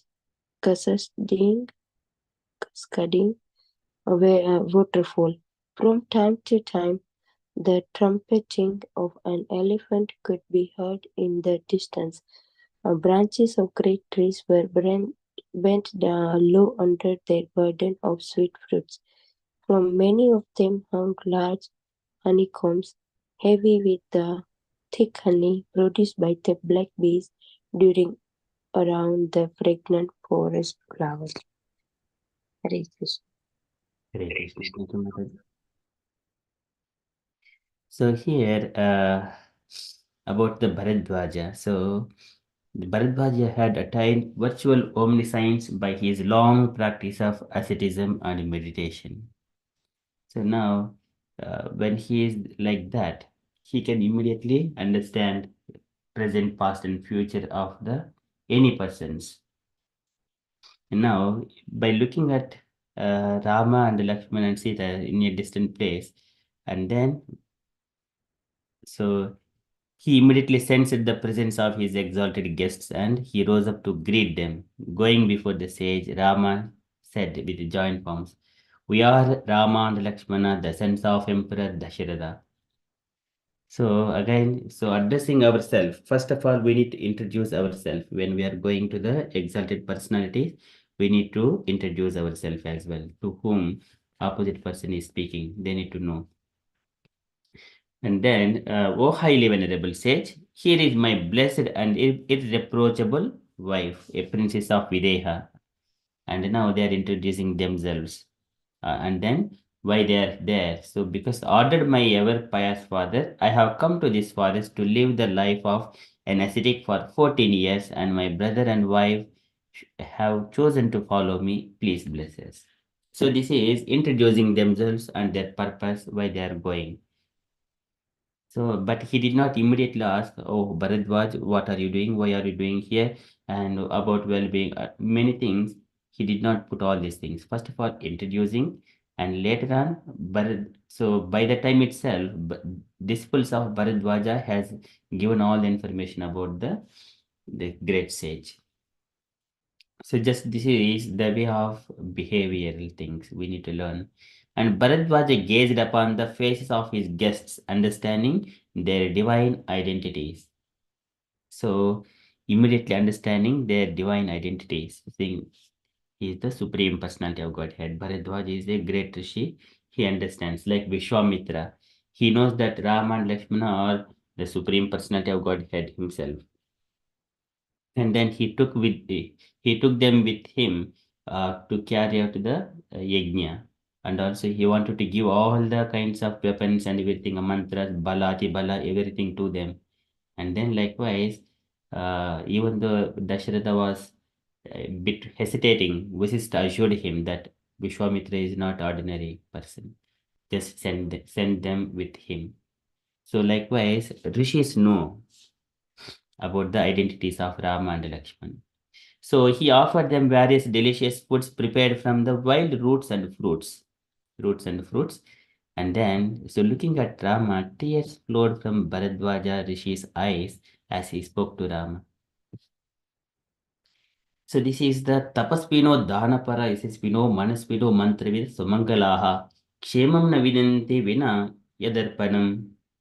So unless one is offering all of their austerities, dana, charity, everything, tapaspino, dana para, yasispino, mantra vida sumangala, all these things, kshemam navindanti vina, until they are offering all of these things to the Supreme Personality of Godhead. Now it is a time for Bharadwaja uh, to render some service unto Ramachandra. And he says to Rama, tears flowing here, because his perfection is coming to fructify.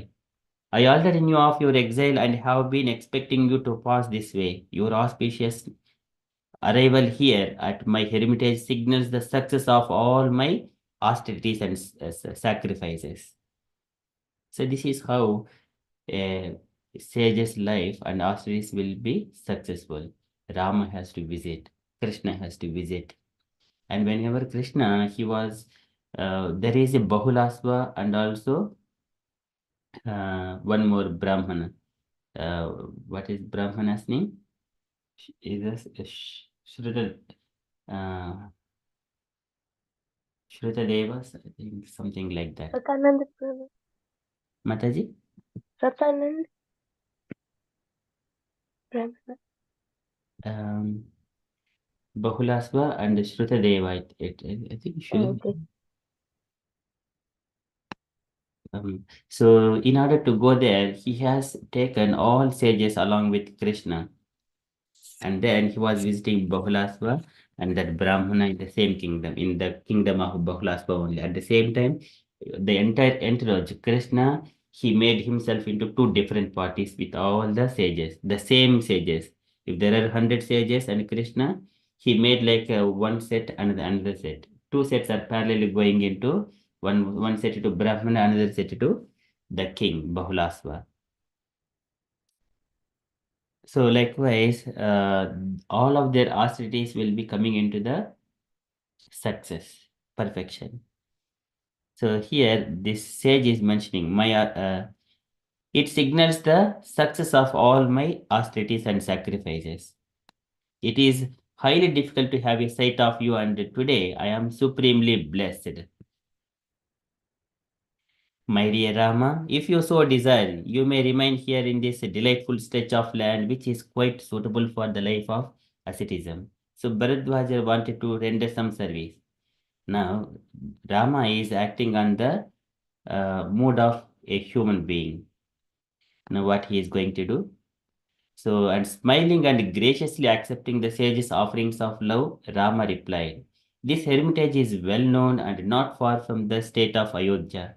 The people will soon seek me out if I remain here. Please tell me of some other, more lonely place, for I will not be able to tolerate the pain of people again beseeching me to return. He's not rejecting here, but again he is putting a cause before. Why I'm not accepting your offer, and then so saying that offerings of love. So this is the offerings of love, and Rama is mentioning the reasons what happens. What if he lives, but he does not mention that I don't want to live here. But what happens if he lives here? And then further, so he requested that please suggest, for I will not. Please tell me of some other. This is requesting to Bharadwaj Rishi. And whatever Bharadwaj says, Rama will follow.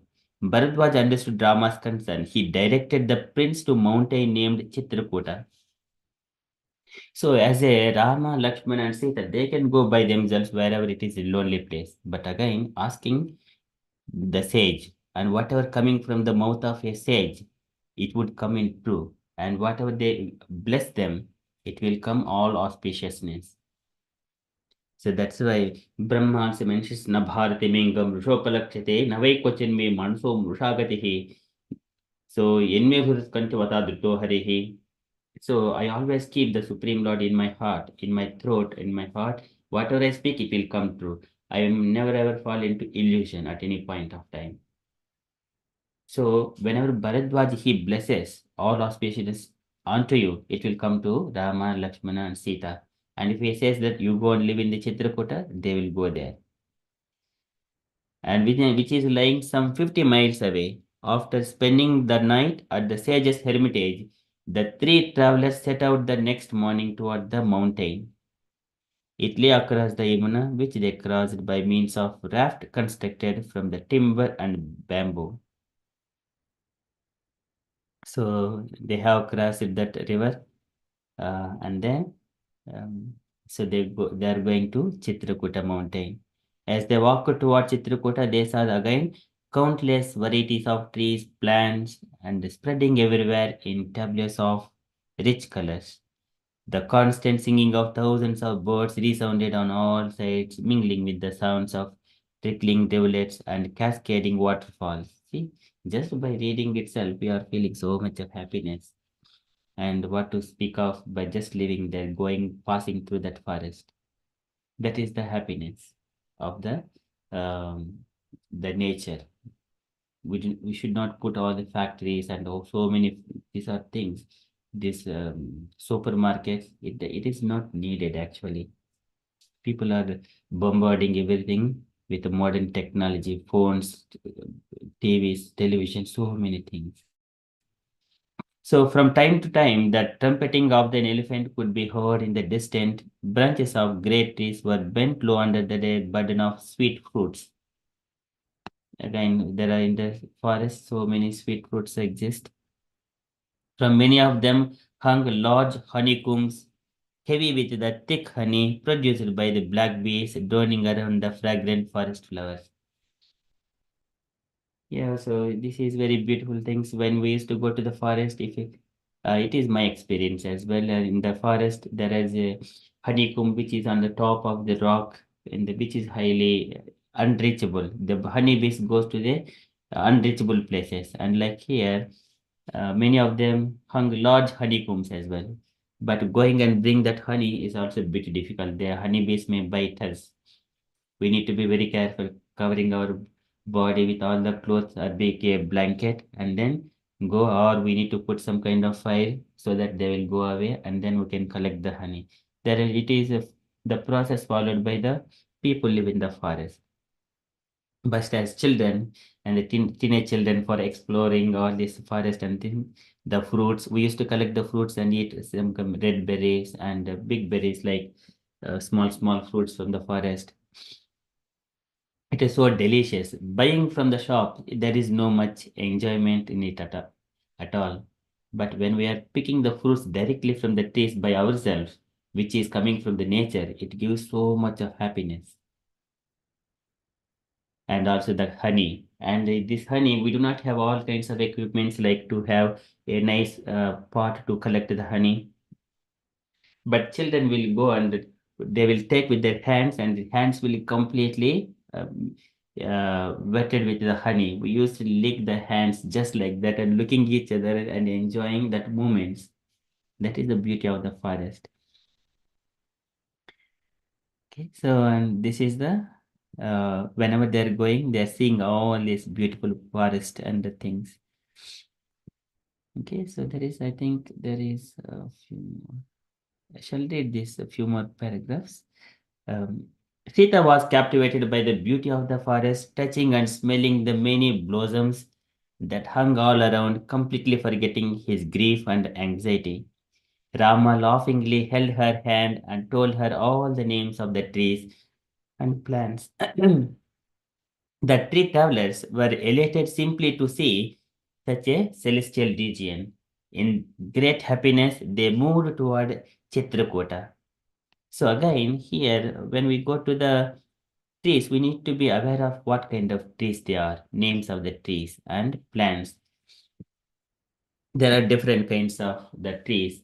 Panasa Udumbar Ashwadha Plakshanya Grodhingubihi Burjaihi Voshadibihi Pugaihi Rajapugaihi Jambubihi Priya and also Kajur Amrataka Amrajaihi Priyala Maduka Ingudaihi Nana Drumajadibihi Anyaihi Rajitam Venu Kechakaihi. So these are different kinds of trees. This is bamboo tree, this is panasa, this is jackfruit tree, this is the ashwadha tree, this is the banyan tree. Likewise, Rama is putting the names of all, explaining the names of these to Sita there. When Sita was asking questions and Rama is answering, that is a very beautiful pastime. The this is why asking and answering is always pleasing. And the part of the forest leading to the Chitrakuta had been rendered quite passable due to the regular traffic of ascetics, and travelers made good progress. So, toward the end of the third day of their departure from the Bharadwaja's hermitage, they approached the foot of the mountain. They saw a huge banyan tree which spread its branches of dark green leaves away in all directions. Bowing down to the presiding deity of the tree, Sita offered her respects. She prayed that they would successfully complete their exile and return that way again on their way back to Ayodhya. Lakshman prepared beds of leaves near the foot of the tree. After saying their evening prayers and preparing a meal, the travelers rested for that night. Again, these trees, banyan trees, we see that it grows very big. And this is also one of the tree when Brahma and all the demigods going to the Himalaya mountains to meet Lord Shiva. So that tree was mentioned. I think it was around 8 miles height and 6 miles wider. Under that tree, Lord Shiva was sitting, and that tree, there is no shadow and birds chirping on that particular tree because so many ascetics are meditating under the tree, and Shiva was sitting and then speaking to Narada Muni in the way. Sitting his posture Tarka Mudraya, keeping his hand like okay, explaining about Bhagavatam about the Lord.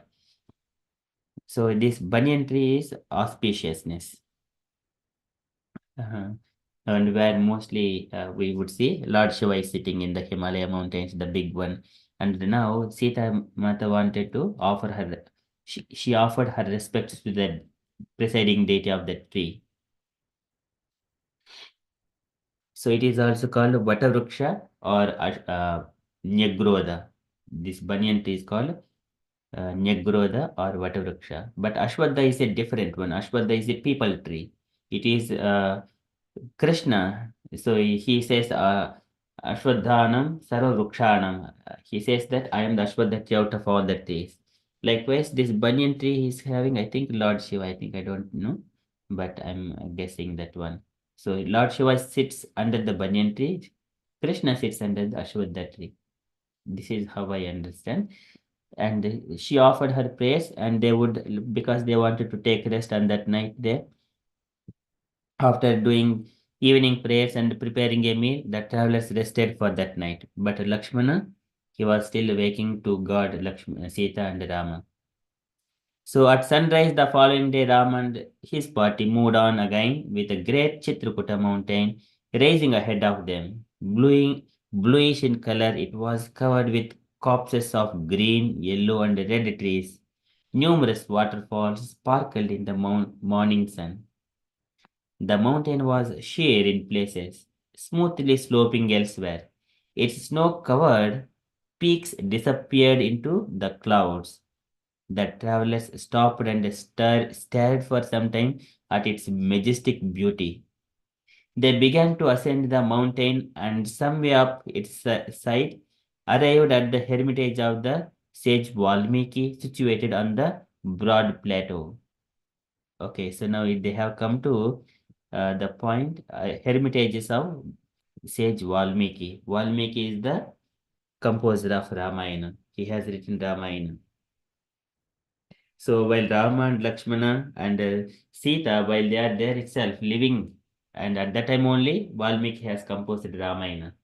But whereas Bhagavatam, uh, this is Krishna Sudamopakate Dharmadhyanaदिभिः kalu Shamesha Puranarku Adunoditaha. So whenever Krishna has departed to his abode, then this Srimad Bhagavatam came into existence. Vyasadeva has compiled. But here Ramayana was compiled during when Rama, Lakshmana, Sita they are present and now they are visiting. They became the part of Ramayana as well. Valmiki, which Valmiki is composing. The sage was joyful to see Rama and his companions. He greeted them with hospitality and respect, and they conversed for some time. Valmiki told them of his own history. Although he was now a powerful ascetic, blazing with bodily luster, he had previously been a robber who had maintained his large family by plundering travelers. See? So he was a robber in his uh, previously. Now he became ascetic later on after he met with Narada Muni. So he's a powerful sage now, powerful ascetic, blazing with a bodily luster. So this is again body luster. We can see the sadhus and saints who have been maintaining their celibacy. We see our Maharajas, so many of the saintly people who are maintaining their celibacy and are performing austerities, waking up early morning and doing Mangalarati, chanting and following regulative principles continuously for years, decades. Now with that, they develop the bodily luster, blazing with bodily luster. So likewise, Valmiki, they used to, in that yuga, people used to live for thousands of years. Now, if they maintain the celibacy and following the rules and regulations and chanting the mantras, performing sacrifices, we can imagine how much their body would be, bodily luster. So the Rishi told the whole story. Once, a long ago, he encountered the sage Narada in the forest and sought to steal from him. The sage told Valmiki he would happily give him anything he wanted. But he told him to first go to his family and ask them the following question. Are you prepared to accept a share of the sins which will ensue from my crimes? Valmiki assented to this request and went to his family. However, they declined to accept his sins, saying that they only wished to receive from him the fruits of his action in the form of money and goods.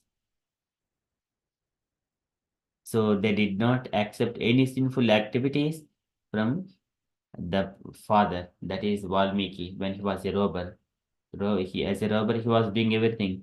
So, and yesterday also we were reading in the Bhagavatam that a guardian who is giving protection to women and children, so he has to follow rules and regulations. If he is not giving protection, if he is not doing any pious activities, he will be Grudha Rushamama Pushinti Adidandanetuhu. The soldiers of Yamadharmaraja will just pierce him just like a vulture pierces uh, the snakes, likewise. But here Narada Muni wanted to give attention to this Valmiki when he was a robber and teach him. But when he was trying to follow this instruction of Narada Muni, he went to his family. So they declined to accept the sins. saying that they only wish to receive from him the fruits of his action in the form of money and goods. And here Kapila Bhagavan also mentions for a woman, the man, whoever is working and offering all the home, protection, children, everything, it is like a deer is attracted by a flute. And in such a way, a hunter is going to kill that deer in due course of time. So women also should not be bewildered by the opulences provided by the husband, the home and everything, the children and all kinds of facilities. It is a setup of the environment for a woman to leave her body. But they need to always give attention what is happening to them. And then further, so this is also Kapil Bhagavan instruction to Devahuti. So one side he explains that what is the form of the woman's body, how it means to men, but on the other side, what it means to women about the husband. Leaving them in the disgust, Valmiki returned to the sage, who then told him to renounce his life of crime and become an ascetic in order to bring about Valmiki a full sense of temporality of life. Narada told him to meditate on the word Mara, meaning death. Narada told him to meditate on the word Mara, means death. Valmiki thus constantly repeated the word Mara without realizing that he was in effect. Also repeating the holy name of Rama, by his meditation he became a powerful rishi. So sometimes we may think, so it is Rama, it is Mara here. When we're completely chanting Mara, Mara, Mara, Mara, Mara, so it is going to be Rama, Rama, Rama like that. Similarly, the Mahamantra also, sometimes you ask, so Hare Krishna, actually the mantra is the Hare Rama, Rama Rama, Hare Hare, Hare Krishna, Krishna Krishna, Hare Hare. There is no difference if we just do Hare Krishna, Krishna Krishna, Hare Hare, Hare Rama, Rama Rama, Hare Hare. So because the names are the absolute platform. So here the Valmiki Rishi, he is doing that one. He does constantly repeat the word Mara without realizing that he was in effect also repeating the holy name of Rama. By his meditation, he became a powerful Rishi. See, that is how. And then Rama decided to stay close to Valmiki hermitage and he asked Lakshman to construct a cottage. Lakshman quickly erected a timber walled but with a thatched roof. Rama lit a fire and with roots gathered some nearby and cooked in the fire. He made offerings to the gods. He prayed to the Lokapalas, the principal deities who got the universal quarters, asking them to sanctify and protect the dwelling. Then he entered it along with Sita. So this is how whenever we have constructed a hermitage or a home or a house, so here, Lakshman constructed a cottage. Lakshman quickly erected a timber-walled hut with a thatched roof. And what Rama is doing? He is offering some kind of prasadams uh, to offer in the sacrifices. He made offerings to the gods. He prayed to the Lokapalas, principal deities who got the universal quarters, asking them to sanctify and protect the dwelling, to invoke auspiciousness to the house opening ceremony. Then he entered into it along with Sita. Within that spacious two-roomed hut, Rama constructed an altar for the worship of Vishnu in accord with the instructions of scripture. It is not as he likes, but in accordance with the instruction of scripture, rejoicing at having found such delightful place for their residence. The three travelers settled down in peace. Now they have come to the place, the Chitrakuta, where they have made that the home, the cottage, and then it is ready to live there, settle down in peace. Very beautiful points to understand from the Ramayana. It is not simply looking at watching a movie and then feel happy and go home. But here, so many takeaway points that we can live like that, which is not very difficult. Okay, so I request dear devotees, I stop here. And if you have got any reflections on this beautiful Ramayana, or you wanted to share anything, any reflections, questions, kindly share. Hare Krishna.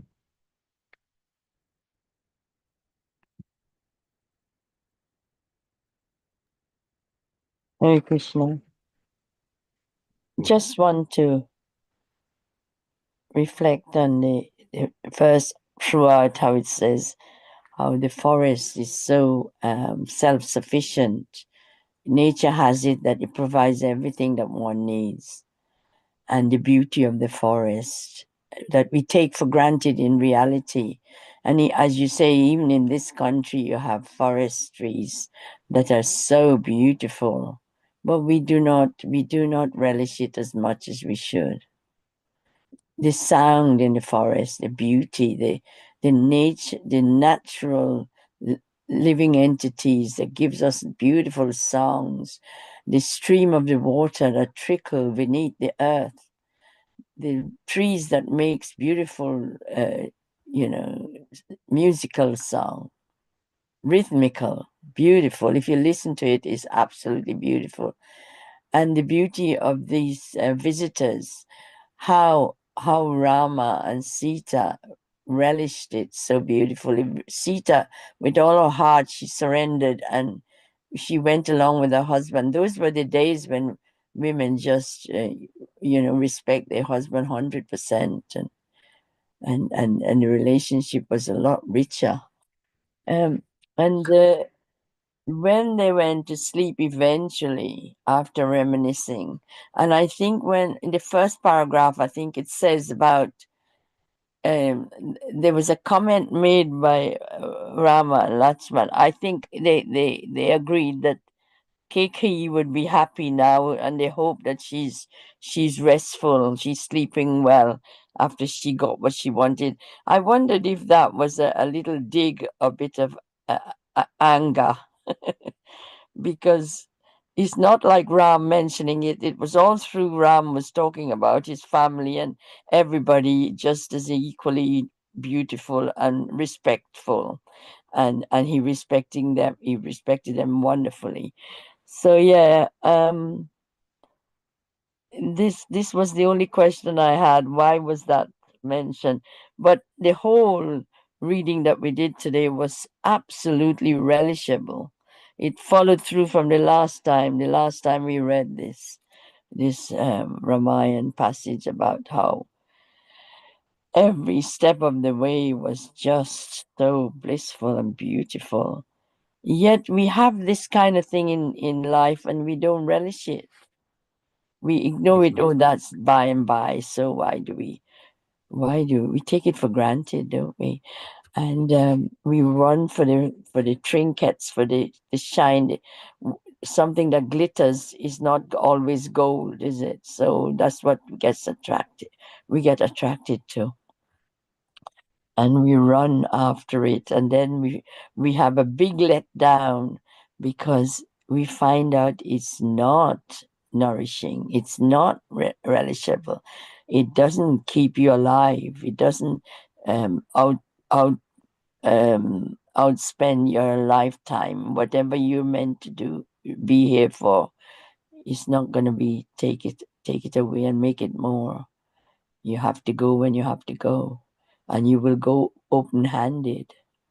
So that is so beautiful. And the rishis, Prabhu, the rishis, how they have this intuition. They knew that rishi knew Rama was coming, and the intuition is tremendous. The power of knowing what is to come.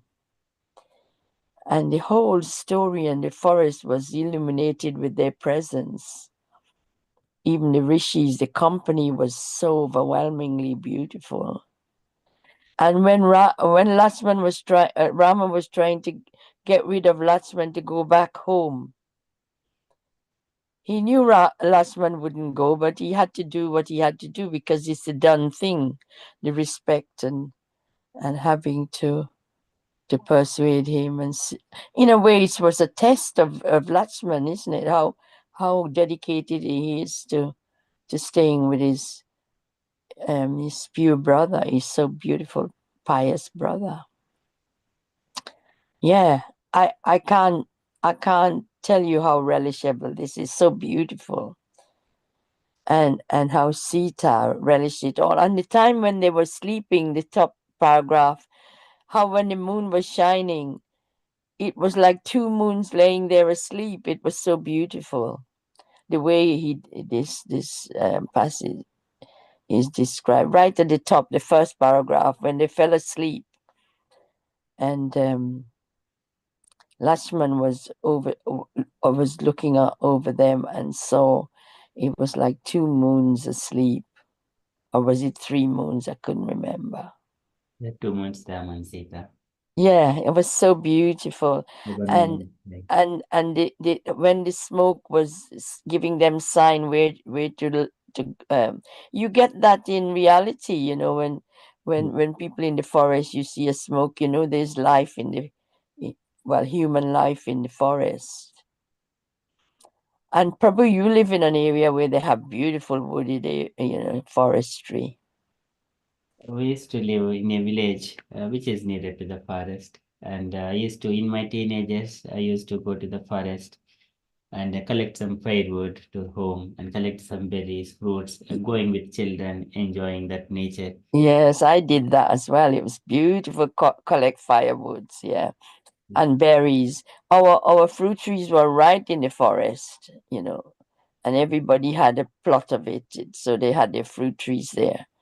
And I was always longing to pick my fruits, but we never got it because everybody else was helping themselves. But it was a blessing. My mom says it's a blessing. It's always a blessing when somebody eat from the trees that you plant, you know, the fruits. And she planted some trees before she left in our country, and the whole village were feeding on the trees. There were mangoes and I think you call them chico fruits. Chiku fruits, yes. So Yeah, we call it sapodillas, and they were so beautiful. And those two fruits I always relished when I was a kid. And I still do when I go to the Indian shops, I look for them. It's so beautiful, yeah. And I always said if I ever go back when I was growing up, I will just sit in the hammock and eat mangoes and chico fruits. yes, So yes. beautiful. Very nice. I used to live during my childhood times. My grandmother used to live in the fields where the guava trees, pomegranate trees, the oranges and mangoes and palm fruits, so many fruits. I go there, only one cottage was there. She used to look after all the farms. And there is so many crops, the rice crops and uh, peanut crops, so all these things. And we used to go and collect some kind of vegetables, the drumsticks, and so many other fruits, and also the sweet potatoes. And then I used to collect. What a wonderful thing it is! And if we get a chance to holidays, we go there and spend all our holidays there. And then whenever there is a mission and the well, a water well, and water is going, we used to go to that small rivulets and then take bath in that water flow as a children, and we enjoy like that one. So nice. Wonderful, wonderful. And probably you had a beautiful life. I look back, I had a beautiful childhood, but because I lived in a country had six races, you knew of the other race, and you, when as a child, you used to think they're having a wonderful life and you're missing out. But looking back as a grown up now, as I grew up, I thought how privileged I was to get the life I did, because I used to think, they're having a beautiful life and I'm not. But that's a child's mind living in that kind of material settings. But honestly, I look back at all the people who I knew that had that kind of life, they fell down big time. Yeah. So it goes to show it was natural, and you don't see it like that when you're young. You see it in a different light. But anyway, it's so relishable to know that I didn't get caught in that kind of life. Yeah, Krishna always says, Vivikta Desha Sevittum. one has to go to the lonely places and live, like the cottages, farms, and where peaceful. That is what Yeah. which is conducive to the spiritual life. Nowadays, Yes, and in my village, they made their own homes with clay and coconut branches, and they were the most beautiful, clean, loving homes. I used to go and see these people and take food for them and stuff like that. My mom used to grow vegetables and give me to take. But one day I said to her, "Why we have to take their very strong young people? Why can't they work like you do and not we do?" And she said, "One day you'll find out, not everybody. They're poor people and they have, she was like a social worker for the village. And that's how I learned from her. She was amazing. And it was like that, everybody, they join hands and help each other. Some people were different, obviously, that's individuals, but no matter where you brought up, Prabhu, the Lord, you have a journey, and the journey, is you can live, you can be brought up in these difficult areas and difficult communities with different races doing all different things, and look at my journey. Who can in my time predict this? The Lord shows you the way, doesn't he? yes, Mataji. He's the one that's is ordained, and is, if you pursue it, you get the essence of it, but if you don't, you end up in the ditch, I should say. Yes. So all these scriptures are coming back alive, is so beautiful.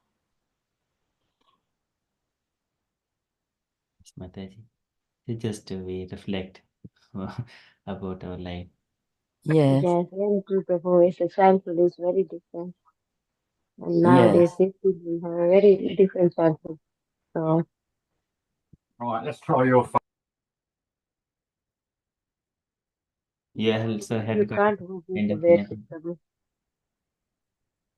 You have got similar kind of pastimes, Mataji, Usha Mataji. Oh, can you hear me, Prabhu?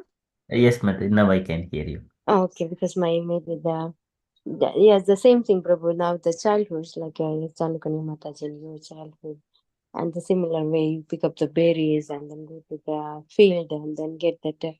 Even though if you get the spice, but still it's so sweet when you pick the berries and eat it. When you buy from the shop, this is not really the taste the same. And then in the childhood you working with the barefoot, running up and down. But now in the house also, the child can't walk with the barefoot even. We can't walk.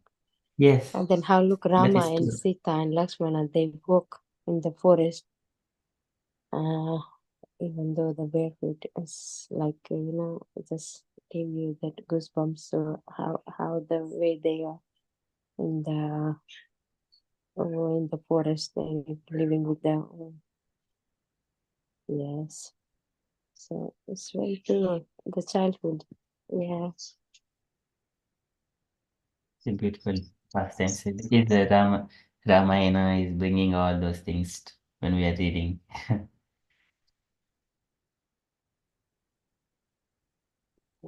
It's relishable, Prabhu, very, very.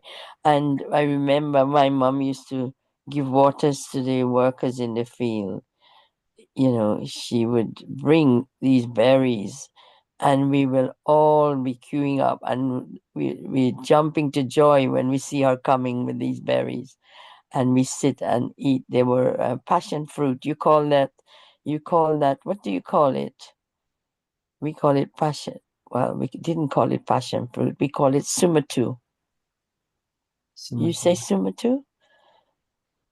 And they had another little berry in a little net of closure. There is a name for that as well. I don't know the name in your language. And sugar cane, and what else she used to bring? Sour sap, and all the fruits from the forest what we used to grow too, which is, oh yeah, and you talk about sweet potatoes. My mom used to plant loads of rows and rows of sweet potatoes in the field. We used to go, little slips she would cut and put, and it would grow. And we have buckets of potatoes, bags of potatoes, sweet potatoes. And they were the white ones, which is nice and fluffier. Yeah. And you had the red ones as well.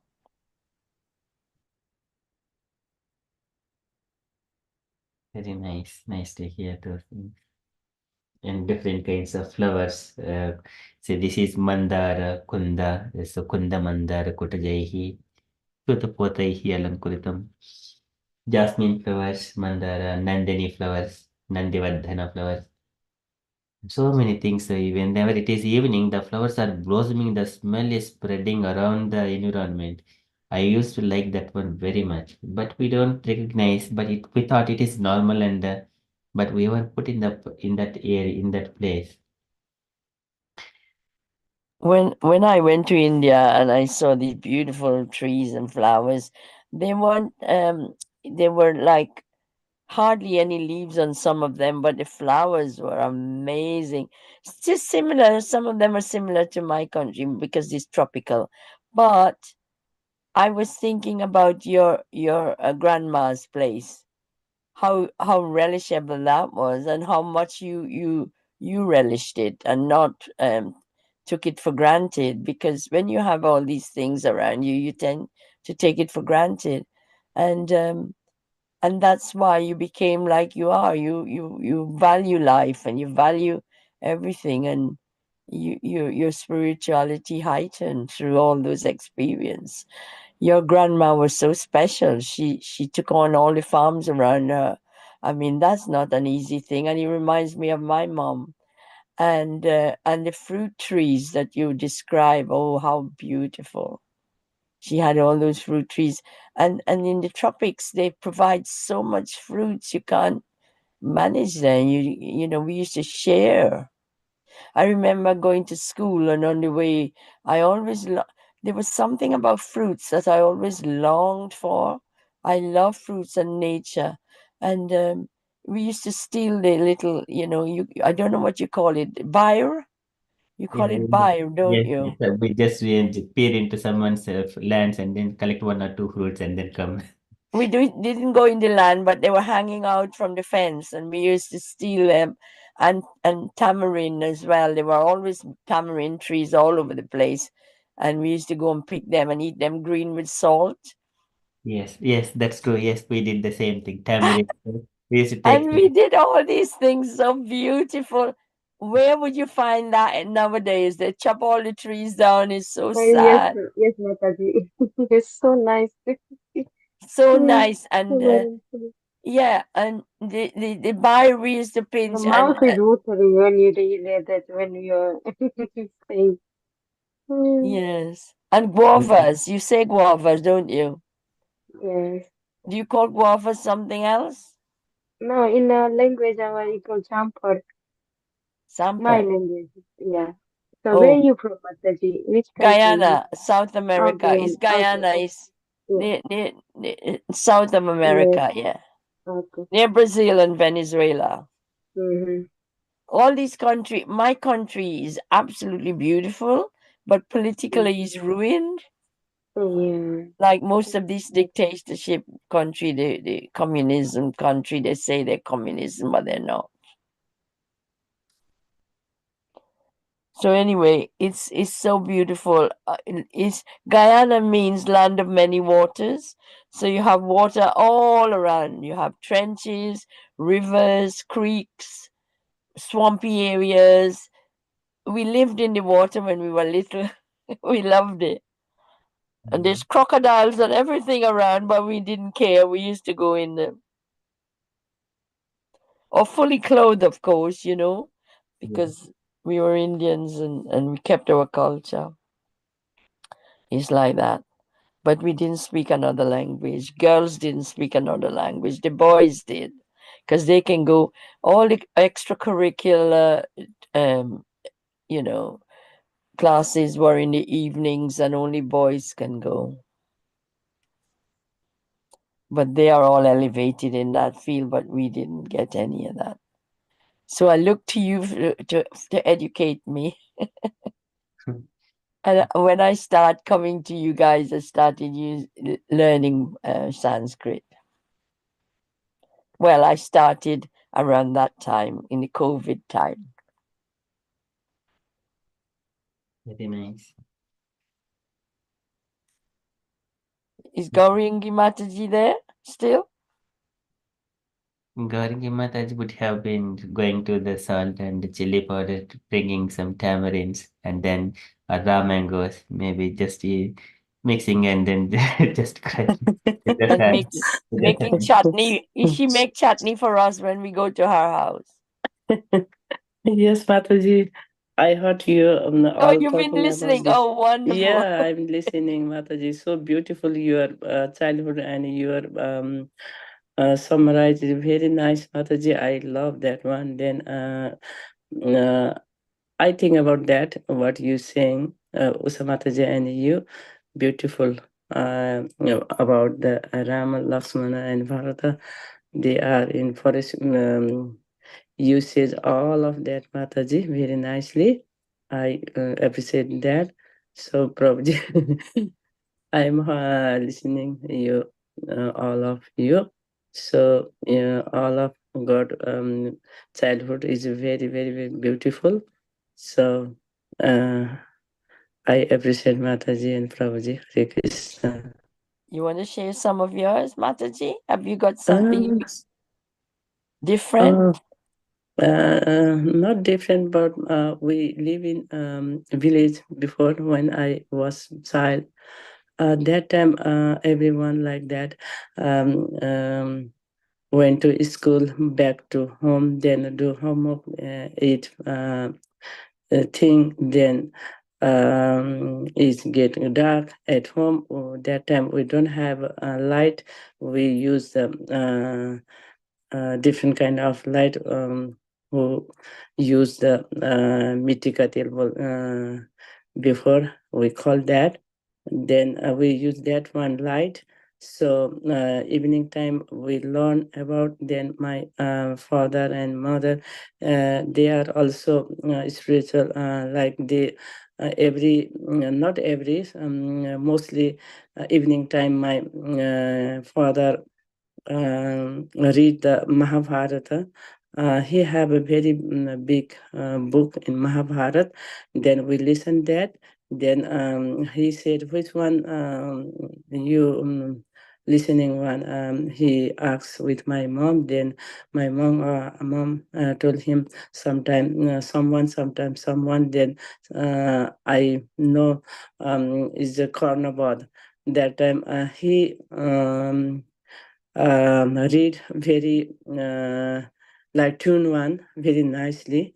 I cannot read like that, and then because I was small, that's why I didn't remember that. But he recited Sanskrit sloka, Ramayana, Ram, yeah, Istotra, something. He recited every morning very nicely, and he read very nicely.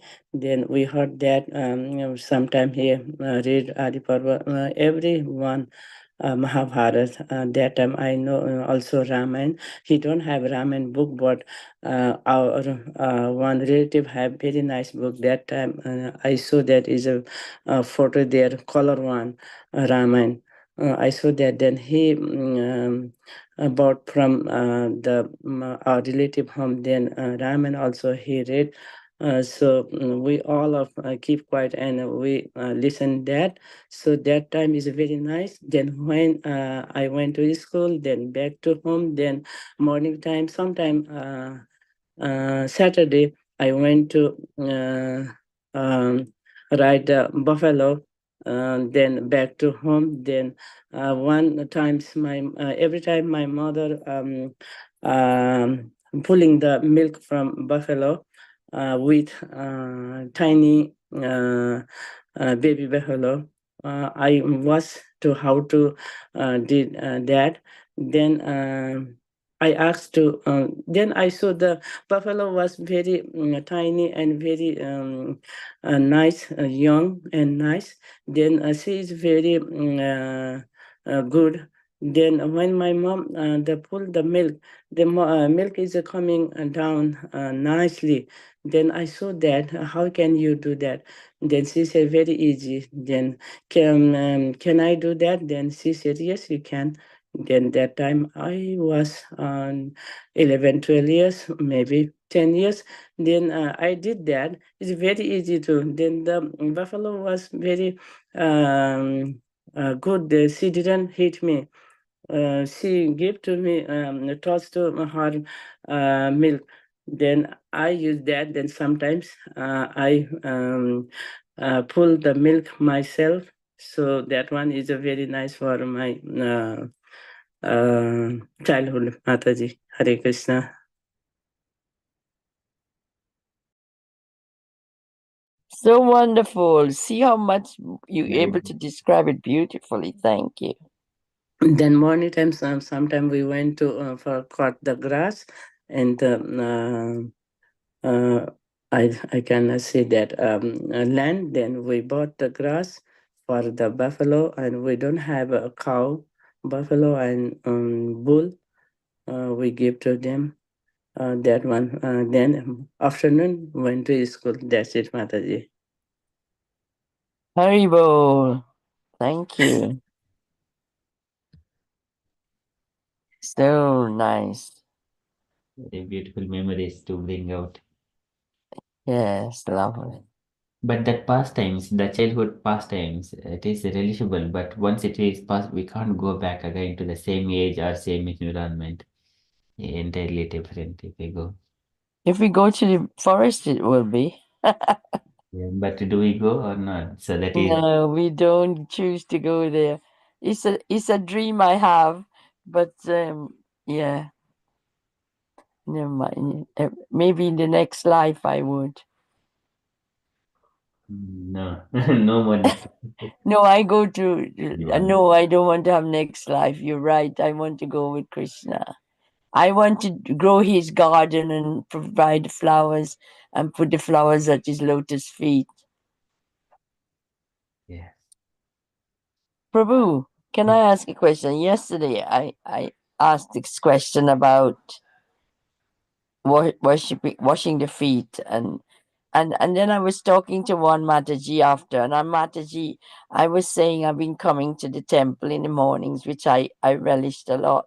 She said, "Oh, when you're at home, you can do the same with your deities. It's the same. It's all the same. You don't have to come to the temple to have a difference." And she was insisting in company that it's no different. That you should be able to worship Krishna at home. And this is a Mataji that used to go there in the morning a lot, and now she doesn't. And she's been saying that. And even when I try to convince her that it is so much more different, and relishable, it's a lot more. What shall I say? Heightened when you go to the temple, your feelings and your thoughts, and you're just facing Krishna and looking at him and all that opulence that he says it belongs to him. You see it in real there. And she said, no, no, no. You can do the same with Krishna. You worshiping Krishna at home, and the prasadam. Because I said I would take some prasadam from my neighbor who is on his own, and he's getting old and he can't make much for himself. She said, "Oh, you can cook at home and give him your prasadam." I said, "I do, but it's not the same." Yes, Madam. Yeah, whatever you said is right. But it is again personal reflections. If one person is not able to go, they will put their own reasons why they can't go, and it is Yeah. do at home. But actually, doing in the temple among the devotees, that is more auspicious, Mangalarati and all. Totally. Yeah, I feel it. I know it. Anyway, yeah, I just thought I'll mention that because I just wondered if I got it wrong. Whatever you are doing is nice, Mataji. So being in the temple in the for Mangalacharan. But if it is not possible, then circumstances. Yeah. Okay. Well, yeah, I know it's not that it's because she doesn't want to go at this moment. she's trying to convince me. Yeah, it is their personal reflection. Yeah, but they were, when people are like that and they probably feel guilty about it, so she's trying to get some company to stay in her company. You tend to influence people to be with you because sometimes you feel alone with it. Yes, Mataji. Whatever we do, we want to influence others. They also do the same thing as us. Yeah. Anyway, But we need to go through the scriptural injunctions and the acharyas, gurus, whatever they say, we take that one. yeah, sure. Haribo. Hare Krishna. Okay, thank you so much, Mataji. So beautiful pastimes to share, everyone. Gauri Mataji, Usha Mataji, Jakhna Kanya Mataji. Thanks to Wonderful. The four, it's small group, but it's relishable because we're enjoying these scriptures. It's so beautiful. And our company, yes, Mataji. good Yeah. association. Yes, Prabhu. Yes, Mataji. Very true. Very nice. Very nice. Yes. Yeah, Thank Prabhu have a very, very good childhood you. pastimes. Yeah. But I watch you grow as Yeah. well, Mataji, because you Yes. continue coming and Gaurangi Mataji, you never fail. So look how you've been elevated. Krishna sees that and he shows you the way as well. Yes, Mataji Yeah. are so committed, so devoted. But not progressing like you, Mataji. Just stays where I am. Well, no, Mm. I try. I try. I'm not Yeah. that I'm not that special as you guys make me. I'm just ordinary. That's what all things like that. Everyone are doing great than me. So that is the Prabhupada says. Everyone are doing great, but except me. That is the devotees. That's humility. Yeah, that's nice. Okay, thank you so much, Mataji. So we are few minutes. Haribo. Beautiful association. Haribo. Hare Very well. Thank you Krishna. so much, Prabhu, for your nice time. And then we just releasing the Ramayana so nicely. Thank you, Prabhu. Thank you, Prabhu. Yes, you give us the opportunity. Yeah. Yes, We thanks to can't. We Ramachandra. Thanks to Ramachandra and Valmiki and the Rishis. They gave all the scriptures to us and Prabhupada and all the complete. rishis. Yeah, Haribo. Hare Krishna. Okay, so if you are happy, we shall conclude our session and continue with our japa or day-to-day activities. Hare Krishna. Hare Then Prabhuji recite every morning very nice Mangalacharan, like Mangalacharan prayer for God. I heard every morning. That one is very nice, Prabhuji. Jankani Mataji sometime you heard, isn't it? Otherwise, I listen Prabhuji and me. So every morning I listen to what Prabhuji prayed. That's All of wonderful. that, yeah. Yeah. So beautiful. Thank you. I always try to be join early, but somehow I don't know. It gets so late. So maybe I Well, try, Mataji. I try to. Sometimes I'm Yeah. late, but it's expected because like I go late to the temple sometimes, or I do a lot in the day, and I still have to do my housework and everything, and cook and do all sorts. It's a lot to do, and sometimes I get tired. It's human, if you with this material body, it's not perfect. Yes, nothing is perfect. Something has got some kinds of defects, but still the endeavor is good. All Yeah, we absolutely. Usha Mataji, you work as well? Yes, Mataji. Yes, I work full time, so that's good. Yeah, and Very you quick have in the morning, everything very fast. And and I have a mother-in-law, father-in-law, so oh, bless your heart. yeah, eight also. So they help you. So, Do they help cook and stuff? they can't because I have to do for them. So yeah, Oh, bless your heart. So you have a lot. so they're like my father is going to be 89 and mother-in-law is like, yeah, 85. So it's hard for Oh, them also.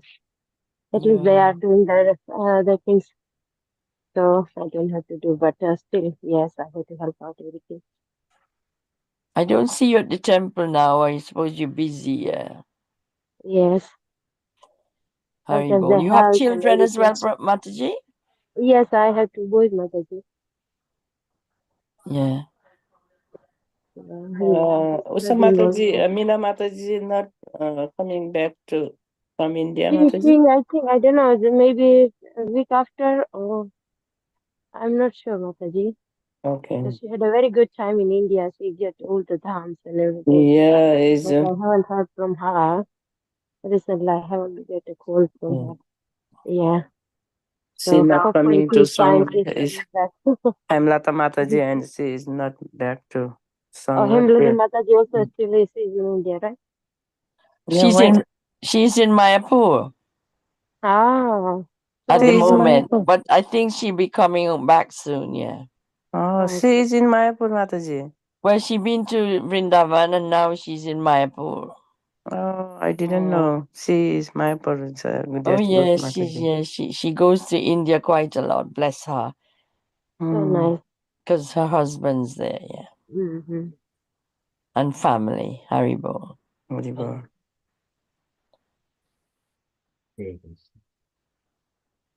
Prabhu, that is a good life, you know. Her husband's retreat to India, and she carries on here. It's still this scripture says you can. India is the place, isn't it? Yes, Madhavi. There is no point in working at one particular point of time. We do not have to waste the vital energy of human life for just working and gaining some money, unless it is very important. Of course, Yeah. it is not needed if you just go into the kind of a nice temple services or farm community things. We do not have to look after all those things if Yes. you are independent. So beautiful. Lots of people I know their husbands in a retreat in India and stay. You know, they stay there because life is here. Is all you do is work and pay bills, work and pay bills, work and pay bills. No, it is not the real life. Of course, here people live here in this country. They take holidays and they also relish in different way. But people coming from outside, they only see the money and working, money and working. They don't see the beauty of the country somehow. Yes, yes. Because I train a lot of Africans are coming into the NHS and I train them every day and they work morning, evening and night and then they come for training, they fall asleep because they're trying to grab the money as much as they can, which is sad. It's a sad world, Prabhu, I tell you, very sad all round. The NHS is damaged badly, it's really bad. And but these people need help. The people who are they're being cared for need help, and I cannot see them when they need and they don't have anybody to look to them and see how they can help them in the way. So I do assessment how they should look after them, and I train the staff to do it at the moment. So my guru said to me, if you got life in you, carry on. So I'm in a dilemma. Shall I give up and retreat and do more service? But as you hear scriptures say all the time, it doesn't matter. It's not the amount you do, it's how the depth you do it in, the purity and the sincerity. So it's hard. But you belong to India, Prabhu. Yes, Mataji, I've been born and brought up there. Yes, but not only that, not that kind of belonging. You belong there with your spirituality. Yes, Mataji. Yeah, It's more relishable. But when you have family and you have what you call it, you see you prescribed duty, as they say. It's a big dilemma, isn't it? Because everybody has their own little thing about what they prefer. Like my husband doesn't want to move. I want to move. He thinks if we move, we're gonna both die straight away. because they say all the stress of moving, it kills you. And there has been evidence that people die when they're old, when they move. Yes, Mata, due to attachment to that environment. So that is what Kapil Bhagwan says. It is set up of environment for a woman to leave the body, and also similarly to the man. But man has got an opportunity to leave the home on his own will at one particular age. 50 after 50 years, one has to leave. Vanam rajet, panchahayas, vanam rajet. But not for the women. Women, it is already set up how they need to leave the body. But yeah, when they have to choose as soon as possible, they have to choose and set up the environment in their dhamas. Otherwise, they will stuck up somewhere else. Yeah. Okay, so thank you so much, Mataji. Yes, it's a beautiful. One has to, Prabhupada mentions, if you are living wherever you go, you need to have a temple nearby and friends, good association. Then you will live happily. Yeah, I know. Hare Krishna. Okay, so we shall conclude our session. We'll continue maybe after a week or 2 weeks or so. This is a better place to stay than go back to where we have to go. Yes, ma'am. Yes, I agree. Hare Krishna, Krishna Hare Krishna, Krishna, Hare Krishna Hare, Krishna, Hare Hare Rama, Hare, Hare Hare Rama, Rama, Rama Rama, Rama Rama, Hare Hare, Hare Krishna, Hare Krishna, Krishna Krishna Krishna, Krishna, Hare Hare, Hare Hare, Hare Hare Rama, Rama, Hare Hare Rama, Rama, Rama Rama Rama, Rama, Hare Hare, Hare Hare, Hare Hare Krishna, Krishna, Krishna Hare Krishna, Krishna, Hare Krishna Hare, Hare Hare Hare Hare, Rama. Hare Rama, Rama, Hare Hare Rama, Rama, Rama Rama Rama, Rama, Hare Hare Hare. Hare, Hare Hare Bo, Rama. Hare Ram Bo, Lakshman Hare Hanuman Bo, ki Jai. jai. Vanchakalpatarubhyascha kripa sindhu evacha patitanam pavanebhyo vaishnavebhyo namo namaha. Anantakoti की जय Jai. शिला Srila Prabhupada की जय Prabhupada ki jai. Jai. Amrita प्रभु की जय Jai. Yeah, Muga thank you Prabhu Prabhu ki Jai. Thank jai. You so much Jai. Hare Thank you, Krishna Prabhuji. Frankie, thank Hare you. Thank you Krishna so much for bringing Hare us Krishna together.